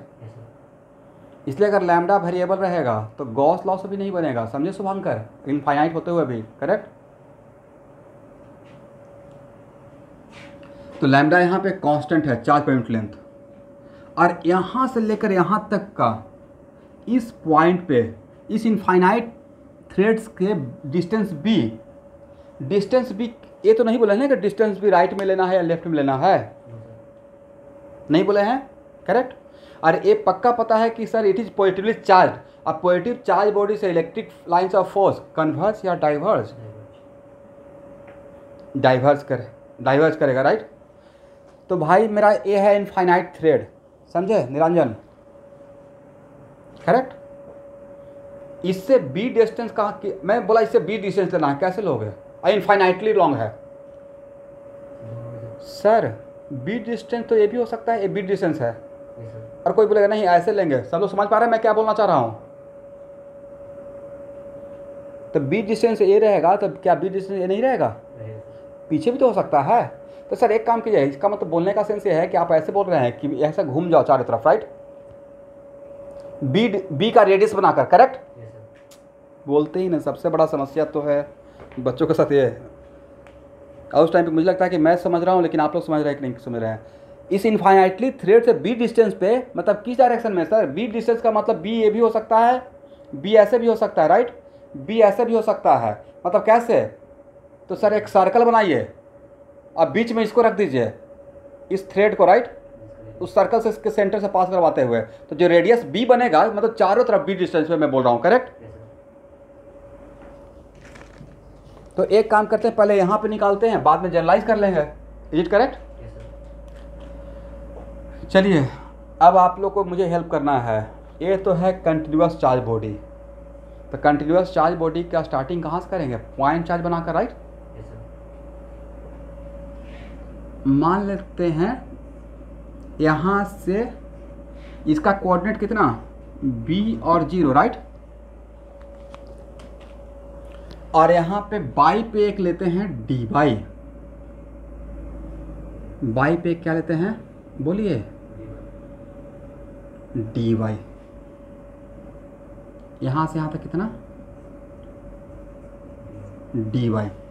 और जिस डायरेक्शन में जाकर मैं dy ले रहा हूँ, उस डायरेक्शन के लिए dy निगेटिव होगा या पॉजिटिव होगा, dy में तो change in y, right, positive होगा, ये तो पक्का पता है ना। चलिए अब आप बताएं इस dy के अंदर कितना चार्ज, dq। और आपको समझाने के लिए इतना बड़ा dy दिखाए हैं, इतना बड़ा dy होगा क्या, dy ऐसा रहेगा भाई, ऐसा रहेगा या इससे भी छोटा। तो अब समझ में आ गया ना कि dy बनाने का मतलब मैं पॉइंट चार्ज बना दिया। और dy इक्वल टू वाट, शाबाश, यहाँ पे dq इक्वल टू वाट। अब dq इक्वल टू वाट, गलत, lambda modulus of dy, length बोल रहे हैं, राइट। ये दूसरी बात है कि बट कॉन्सेप्ट तो रॉन्ग हो जाएगा ना, आज कहीं पे निगेटिव भी तो हो सकता है, कहीं पे निगेटिव भी हो सकता है, अगर मैं इधर ले लेता, राइट। मतलब क्वेश्चन जब आप घर पे बनाते हैं तो लिखते हुए अपने आप को समझाते रहिए कि मैं यहाँ पे कहाँ पे क्या काम कर रहा हूँ, राइट। अब यहाँ पे मॉडुलस हटा दिया और कुछ भी साइन लगा, मतलब मेरा dy पॉजिटिव था, राइट। चलिए इलेक्ट्रिक फील्ड कहाँ पे निकालना है, इस पॉइंट पे। तो ये इसको क्या बोलेंगे sir, now it is field point, right. और ये क्या है सर, ये है सोर्स पॉइंट, करेक्ट।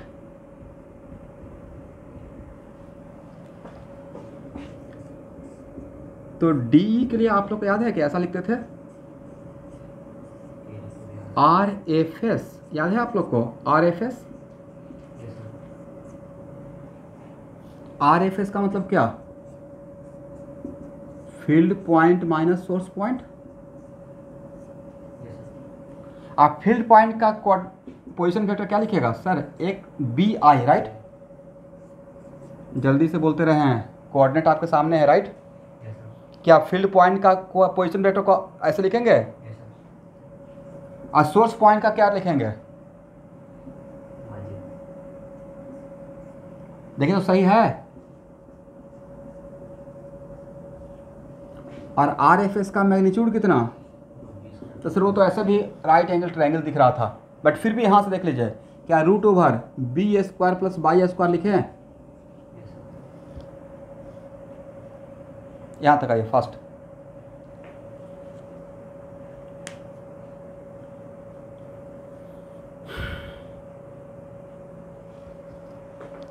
हो गया ना? Yes, sir.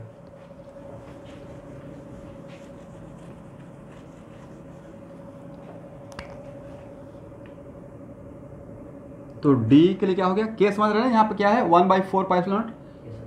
k D Q के बदले क्या हम लोग पुट कर सकते हैं? लैम्डा डी वाई और B square plus by square के पावर 3/2 लिख दें। Yes, sir. B I minus Y J Yes,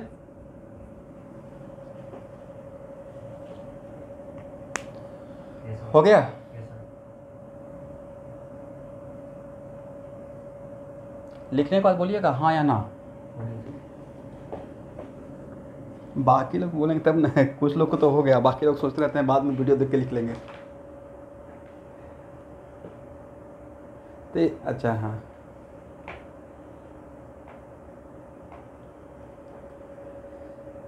बाकी लोग तो लिख तो पाते हो ना, या आप पीछे छूट जाते हैं मुझसे, या वीडियो भेजने के बाद लिखते हैं? नहीं, बाकी लोग से पूछ रहे हैं। शुभांकर तो लिख ही लेते हैं, शुभांकर से या कुछ जो लोग बात करते रहते हैं। पूरे क्लास में 2-4 लोग से ही बात करता हूँ। कृषाणु रंजन शर्मा,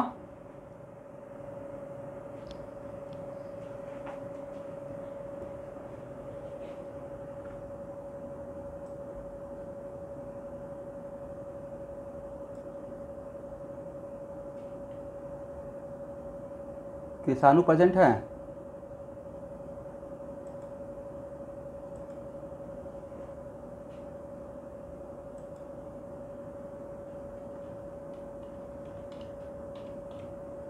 नहीं है तो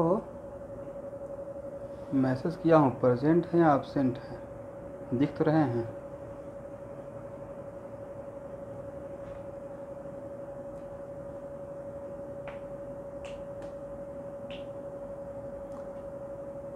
भाई नहीं प्रेजेंट है तो मैं एक ही लाइन बोल सकता हूँ कि बहुत बड़ा मिस्टेक कर रहे हैं, क्योंकि इलेक्ट्रोडायनेमिक्स का बहुत बड़ा टॉपिक है। क्योंकि मेरा तो कुछ प्रॉब्लम होगा नहीं, बट आप लोग इसमें फंस जाइएगा। चलिए, हो गया ना? Yes, sir.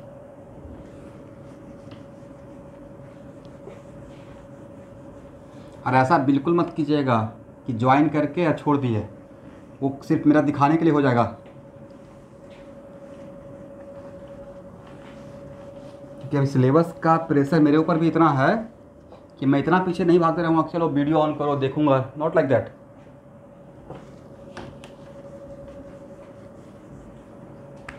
चलिए, इसका एक्स कंपोनेंट क्या होगा? A lambda divided by. बाद में क्या होगा? K lambda D Y B, I को छोड़ कर ना। Yes, sir. Very good.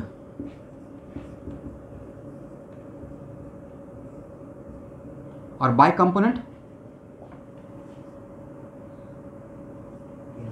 के lambda Y B square plus Y square के power 3/2 D Y, correct? Yes, sir.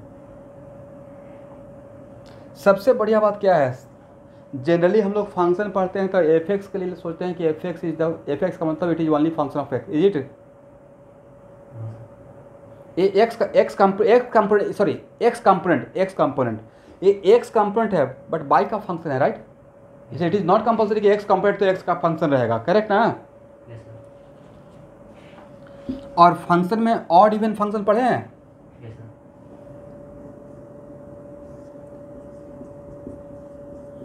आप लोग चेक करके बताएंगे ये ऑड फंक्शन है या इवन फंक्शन है? Obviously odd. बाई की जगह पर माइनस बाई देंगे Yes, sir. तो क्या नजर आएगा? बाई के जगह पर माइनस बाई अगर पुट करेंगे तो minus by B square plus by square के power 3/2, right? Yes, sir. Correct ना?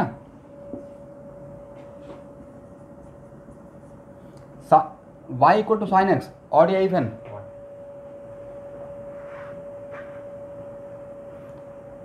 माइनस एक्स पुट करेंगे तो माइनस साइन एक्स हो जाएगा, Yes, sir. Cos x Even. Even. Very good, very good. ये जाकर आपको सर पढ़ाएंगे लास्ट में, मैथ वाले सर, डिफरेंट इंटीग्रेशन का प्रॉपर्टी में। अभी के लिए मेरी तरफ से एक सीखिए, कोई भी फंक्शन अगर एफ एक्स डी एक्स, और अगर ये फंक्शन ऑड फंक्शन है, कैसा फंक्शन, ऑड फंक्शन, और अगर लिमिट सिमेट्रिकल है लाइक -3 से +3, if limit is symmetrical about origin, zero. तो इसका वैल्यू 0 होता है, समझे? Yes sir. यस।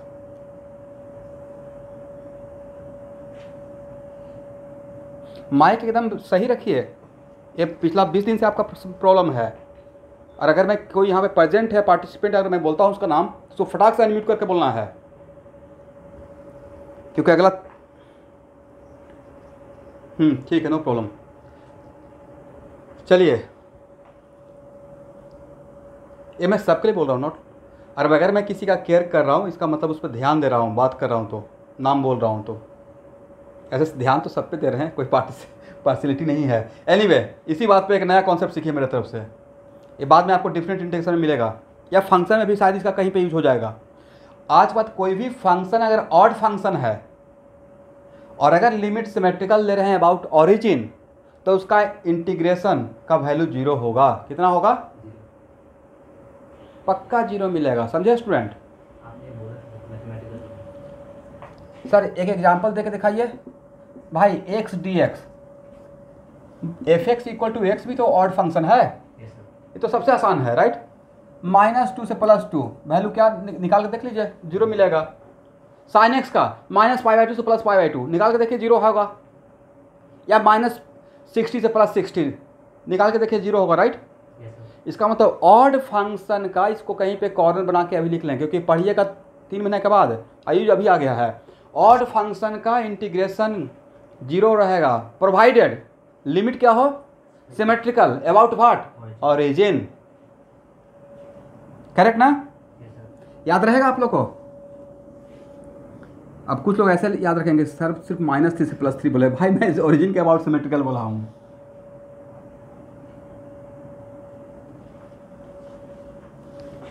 इससे थोड़ा मेहनत करने से आप बच जाएंगे। फॉर एग्जाम्पल यहाँ देखिए, ये फंक्शन देखिए, तो ये तो कांस्टेंट है ना।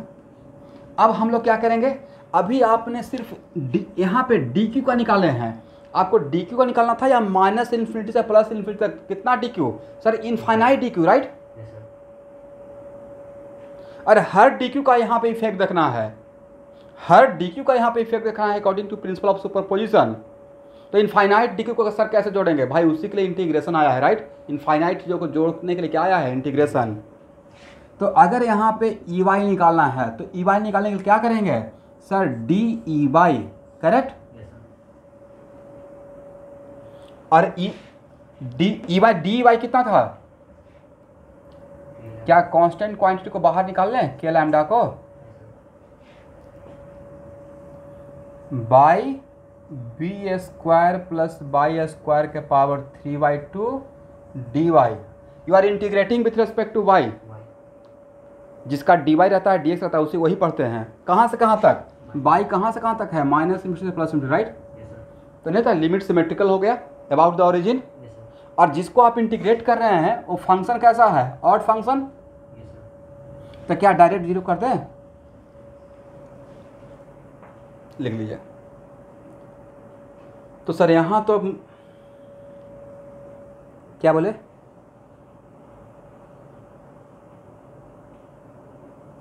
यस, ये एडवांटेज सिर्फ ऑड में, इवन में नहीं हो पाएगा। सर कहाँ पढ़ेंगे, तो सर डिफरेंट इंटीग्रेशन में मिलेगा ये सब चीज़ें, ठीक है? उससे फ़ायदा क्या हुआ, थोड़ा मेहनत करने से बच गए, नहीं? Yes sir. अदरवाइज इसका इंटीग्रेशन करना पड़ेगा ना।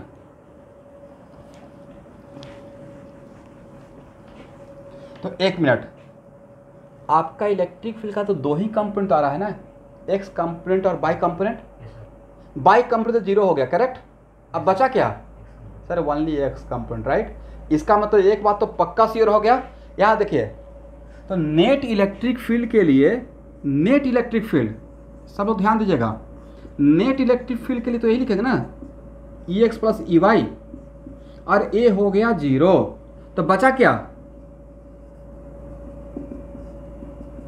ई एक्स आई, करेक्ट। Yes, sir. इसका मतलब एक बात तो डैम श्योर हो गया कि इनफाइनाइटली लॉन्ग थ्रेड पे अगर चार्ज डिस्ट्रीब्यूटर इन्फॉर्म रहेगा तो इलेक्ट्रिक फील्ड, और अगर वो पॉजिटिव चार्ज पार्टिकल है तो इलेक्ट्रिक फील्ड उस लाइन पे परपेंडिकुलरली डाइवर्स करेगा। परपेंडिकुलरली है, ये है बाई एक्सिस, तो ये क्या है, एक्स एक्सिस। बचा क्या है, सिर्फ x component. Is it correct? Yes, sir. तो इलेक्ट्रिक फील्ड यहाँ पे ऐसे बनाएगा या बिल्कुल परपेंडिकुलर रहेगा इस लाइन पे, परपेंडिकुलर। कोई बोलेगा क्यों, ऐसा क्यों नहीं होगा, ऐसा क्यों होगा, तो सर ऐसा होने का मतलब इसका दोनों कंपोनेंट रहेगा, एक्स भी और बाई भी है, बट आपने तो प्रूफ कर दिया बाई कंपोनेंट 0 है, राइट। Yes, sir. अब सर एक्स कंपोनेंट निकल जाए तो काम बन जाएगा, राइट। ठीक है, इसको हटाएं। Yes, sir. It is not a problem, it is kind of theory, right.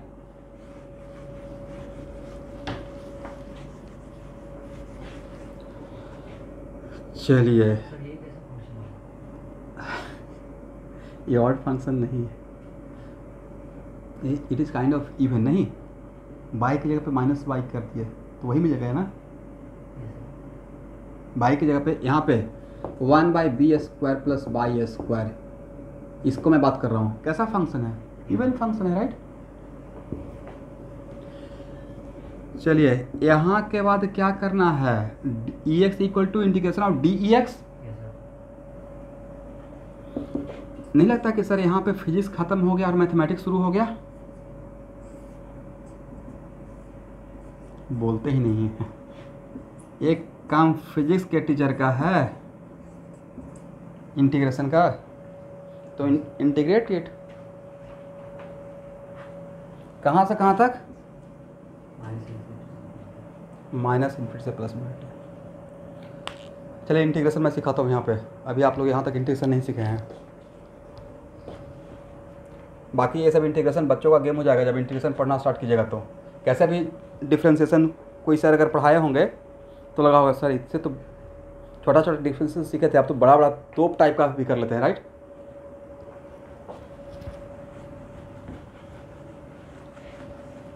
देखिए स्टूडेंट, इंटीग्रेशन में एक मेथड आएगा जिसको बोलते हैं मेथड ऑफ सब्स्टिट्यूशन, ठीक है। क्या आएगा, अब यहाँ से सीखिए, इसका दूसरी जगह यूज करना है। दूसरे मेडिकल वाले बच्चे खास करके उन लोग से डर लगता है लेकिन आपको बोर्ड में बैठना है, डेरिवेशन होगा, तो इसलिए वहाँ के पॉइंट ऑफ व्यू से भी सीखिए। यहाँ देखिए,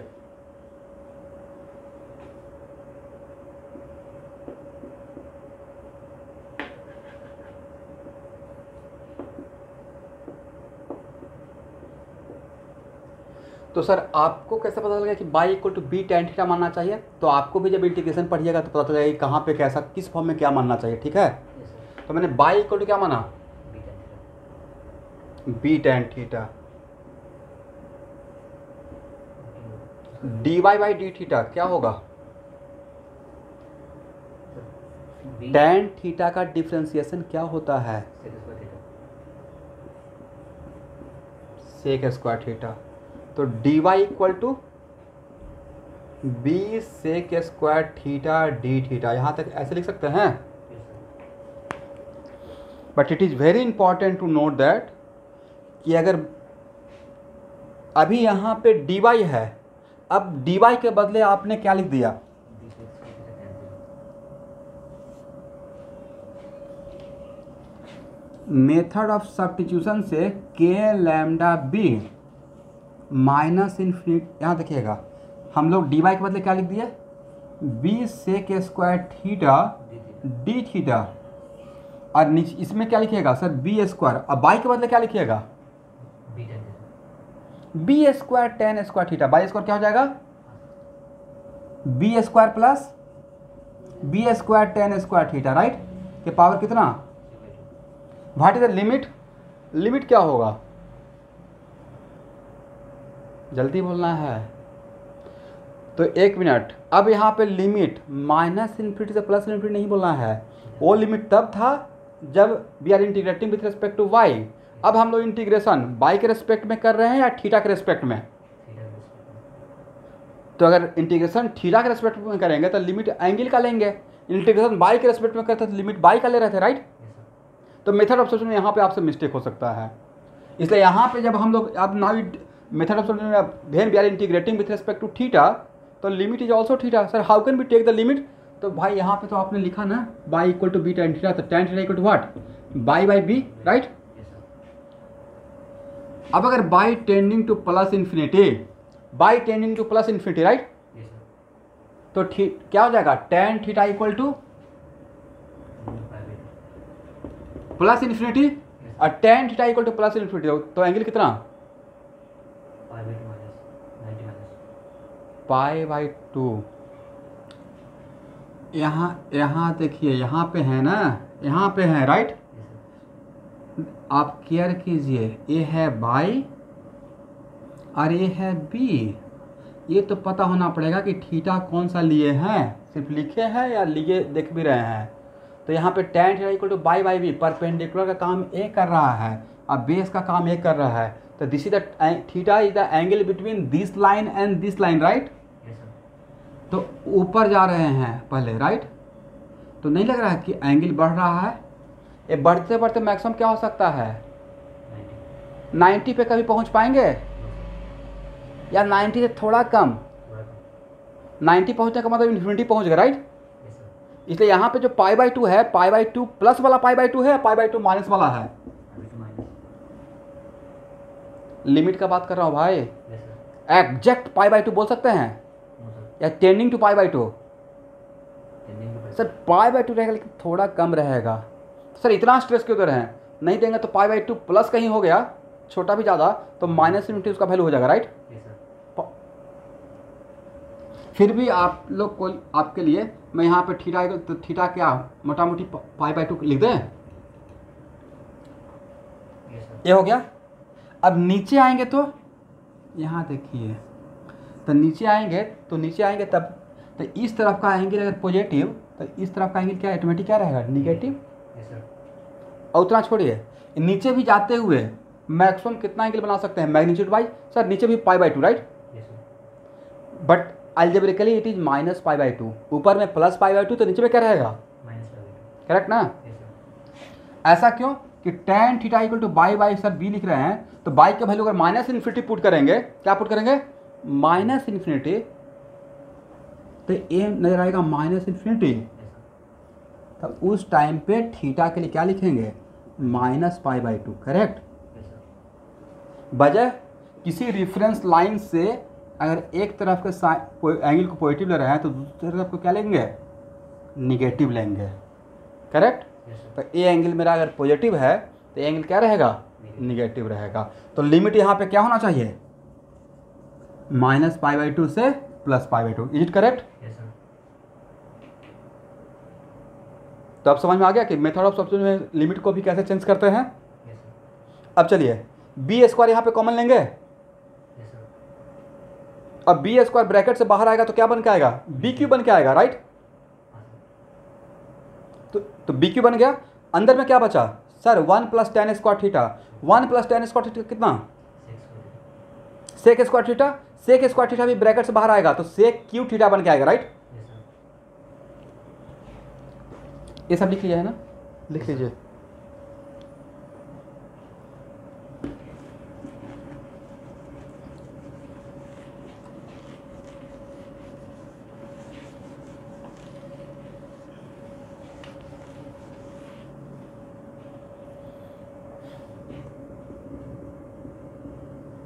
कितना हो जाएगा? K lambda b 1 by b cube, ऊपर में क्या था?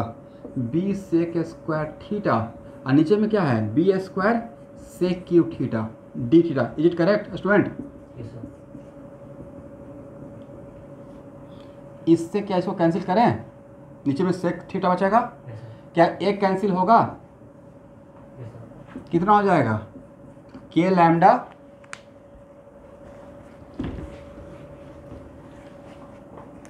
के लैम्डा बाई बी, करेक्ट?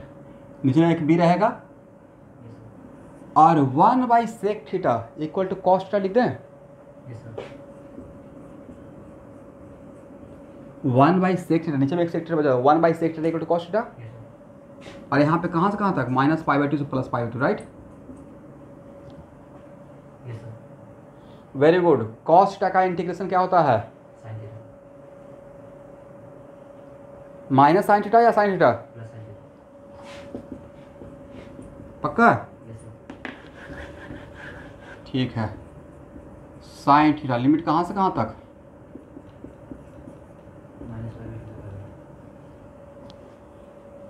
-π/2 से π/2।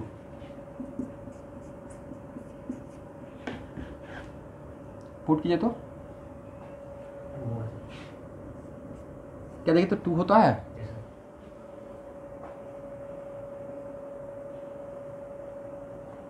और लैम्डा का के का वैल्यू पुट कर दीजिए अब।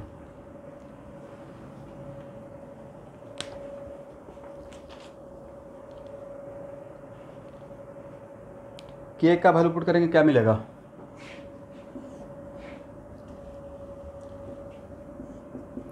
X equal to lambda by 2πε0 B.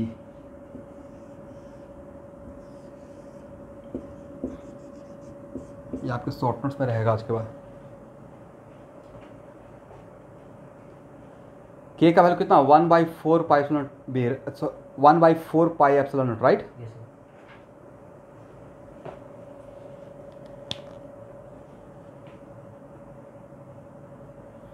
ये इलेक्ट्रिक फील्ड क्या देखना है, इसका मतलब बी डिस्टेंस पे इलेक्ट्रिक फील्ड कांस्टेंट, मैग्नीट्यूड उसका कांस्टेंट है, वेरिएबल मैग्नीट्यूड सिर्फ variable. Variable at a given distance b. नहीं सर, गिवन डिस्टेंस पे वेरिएबल नहीं।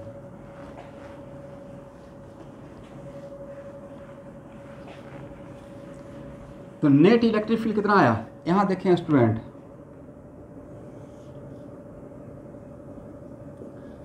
ध्यान से देखिएगा, यहाँ देखिए, यहाँ देखिए, ये कोई प्रॉब्लम नहीं था, इट इज द डेरिवेशन, ठीक है। और जितना काम यहाँ पे किया है ना, गॉस लॉ में यही काम 2 मिनट में हो जाएगा, बट वहाँ पे क्यों मैं फिर भी ये काम कर रहा हूँ वहाँ पे बताऊँगा। जो लोग गॉस लॉ में किए होंगे, शुभांकर आप देखिएगा तो कोई भी टीचर अगर ऐसे लिख देते हैं गॉस लॉ में, एक ऐसे गॉसियन सरफेस बनाएंगे, सब लोग सुनिएगा जो लोग स्कूल में ऑलरेडी कवर कर चुके हैं, गॉसियन सरफेस ऐसे बनाकर बी डिस्टेंस पे, राइट। और यहाँ पे इलेक्ट्रिक फील्ड का ऐसे डायरेक्शन दे दिया होंगे, राइट। आपको कैसे पता चला कि डायरेक्शन यही रहेगा, कैसे पता कि डायरेक्शन यही रहेगा, राइट।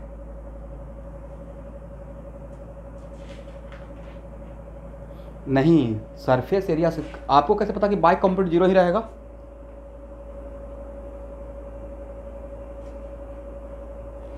हाँ। तो एक्चुअल में अब हम लोग जो सारा काम करके जब गॉस लॉ पढ़ेंगे तो कॉन्फिडेंस के साथ बोलेंगे कि भाई यहाँ पे बाई एक्स कंप्लीट 0 होता है, हम लोग ऐसा ऑलरेडी देख चुके हैं, राइट।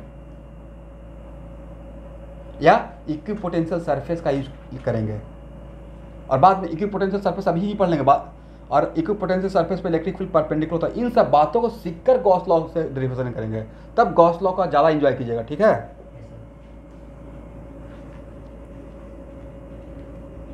एनीवे, अब मेरा क्वेश्चन है, ये वाई एक्सिस था और ए एक्सिस, अच्छा यहाँ पे बी डिस्टेंस, तो यहाँ पे इलेक्ट्रिक फील्ड, यहाँ देखिए, यहाँ देखिए, यहाँ पे electric field, net electric field sir ऐसे, राइट। अगर मैं बोलूँगा कि इस पॉइंट से बी डिस्टेंस, यहाँ पे क्या बोलिएगा, इस पॉइंट से बी डिस्टेंस, तो सर इस पॉइंट से बी डिस्टेंस तो यहाँ पे ओरिजिन मान लिए थे, यहाँ पे रहेगा तो यहाँ पे ओरिजिन मान लेंगे, क्योंकि इनफाइनाइट चीज़ के लिए यहाँ पे ओरिजिन माने, यहाँ पे अलग बात है, सेम बात। तो यहाँ पे अलग आएगा या सेम आएगा, सेम आएगा, करेक्ट। और यहाँ पे मानेंगे बी डिस्टेंस पे तो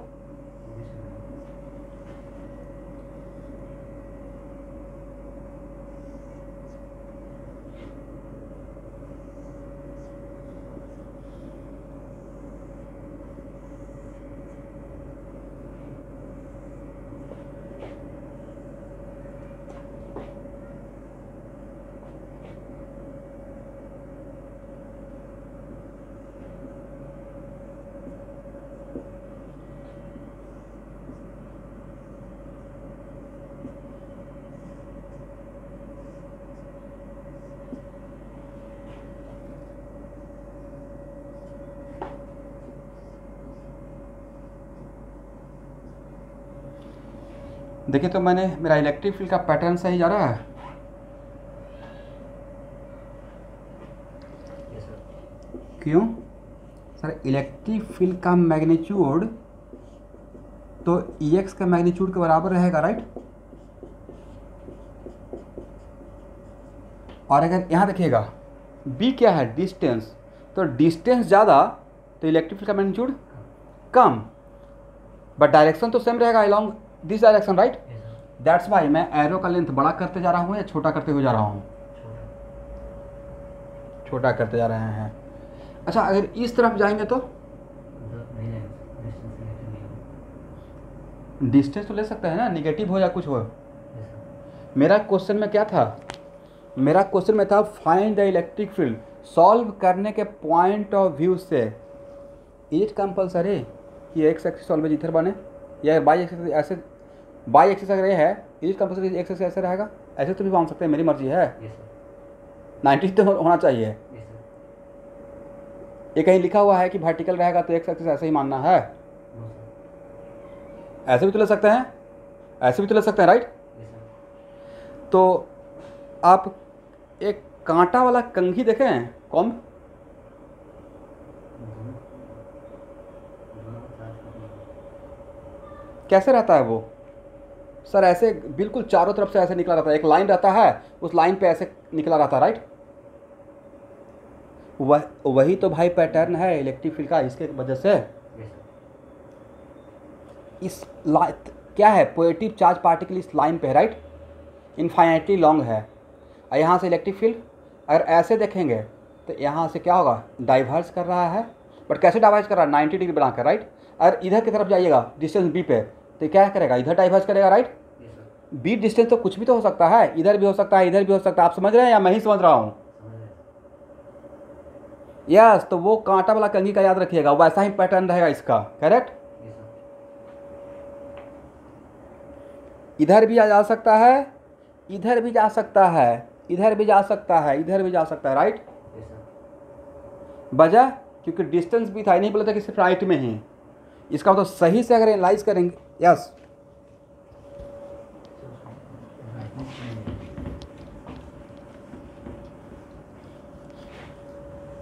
मैं ऐसे ही मजाक किया कि आप लोग कांटा वाला कंघी देखे हैं,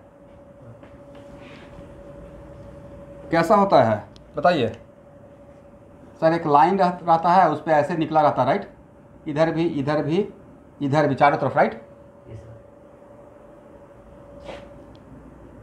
तो यहाँ पे किसानू ऐसा ही इलेक्ट्रिक फील्ड का पैटर्न रहेगा, समझे? किसी भी इनफाइनाइटली लॉन्ग थ्रेड से इलेक्ट्रिक फील्ड का अगर पैटर्न कोई पूछेगा इसके बाद तो इस टाइप का पैटर्न मिलेगा। पॉजिटिव चार्ज बॉडी से electric lines of force diverse करता है, बट सिर्फ इधर डाइवर्स करेगा या इधर भी रहेगा? इधर भी रहेगा। अब बोलते ही नहीं है, समस्या तो यही है। This is the main problem, correct? Yes sir. This is the pattern, right? But जैसे से आगे जाएंगे लेंथ ऑफ एरो कम हो जाएगा। सर छोटा होते जाएगा, राइट? वजह वो फंक्शन में देख रहा है, B अगर बड़ा रहेगा तो मैग्नीट्यूड कम होते जाएगा, बट करेगा डाइवर्ज, राइट? और ये एंगल कितना रहेगा, 90 रहेगा।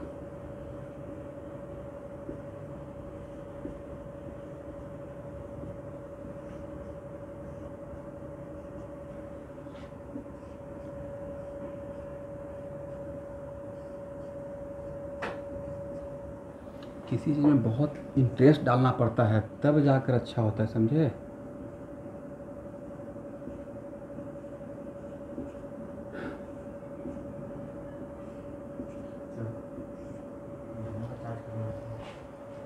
बस 2 मिनट और है। ब्राइटनेस कम हो गया, इसमें कम हो गया थोड़ा सा।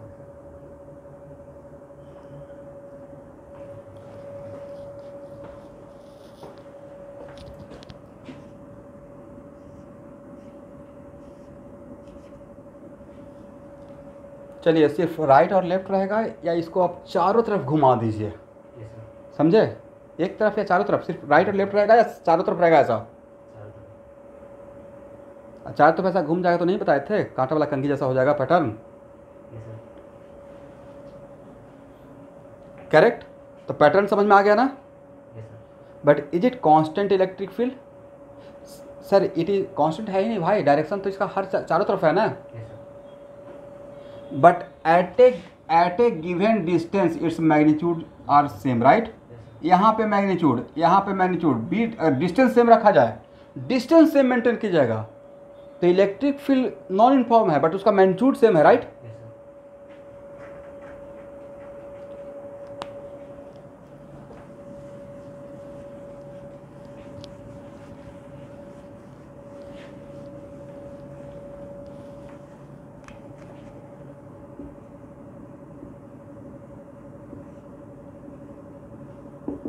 ये है लैम्डा बाई कितना था, sorry lambda by 2 pi epsilon not.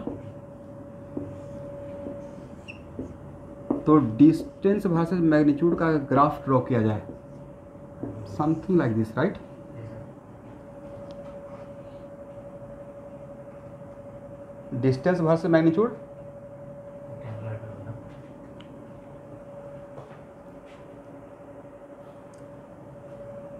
और यहाँ देखिए, पढ़िए तो शॉर्ट नोट जब बनाना है तो ई परपेंडिकुलर का मतलब यहाँ पे, अब इसको मैं जनरलाइज कर रहा हूँ, इट इज़ नॉट कंपलसरी कि always x axis by axis रहेगा। तो ई परपेंडिकुलर का मतलब इस लाइन पे perpendicular component, right. Yes sir. यहाँ पे मैं मीन कर रहा हूँ ई परपेंडिकुलर मतलब कौन सा लाइन पे, जिसपे चार्ज है उसका perpendicular component, correct. Yes sir. ये कितना है, lambda by 2 pi epsilon not be. और ई पैरेलल का मतलब इसके एलोंग, इस लाइन के along, right. Yes sir. A वाला, ये क्या है, ई परपेंडिकुलर, ये क्या है, E parallel, correct. Yes sir. तो ई पैरेलल का यहाँ पे वैल्यू कितना था, 0। और ई परपेंडिकुलर का वैल्यू कितना था, शॉर्ट नोट्स में ऐसा लिखिएगा, ठीक है। Yes sir.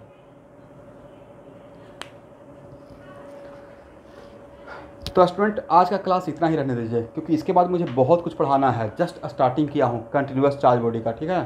क्लास मिस मत कीजिएगा एवरीवन, नहीं तो अभी से अगर मिस करेंगे तो आगे चल के कैपेसिटर गॉस लॉ में मैं क्या बोलूँगा वो आपके ऊपर से पार कर जाएगा, ऑनेस्टली बता रहा हूँ।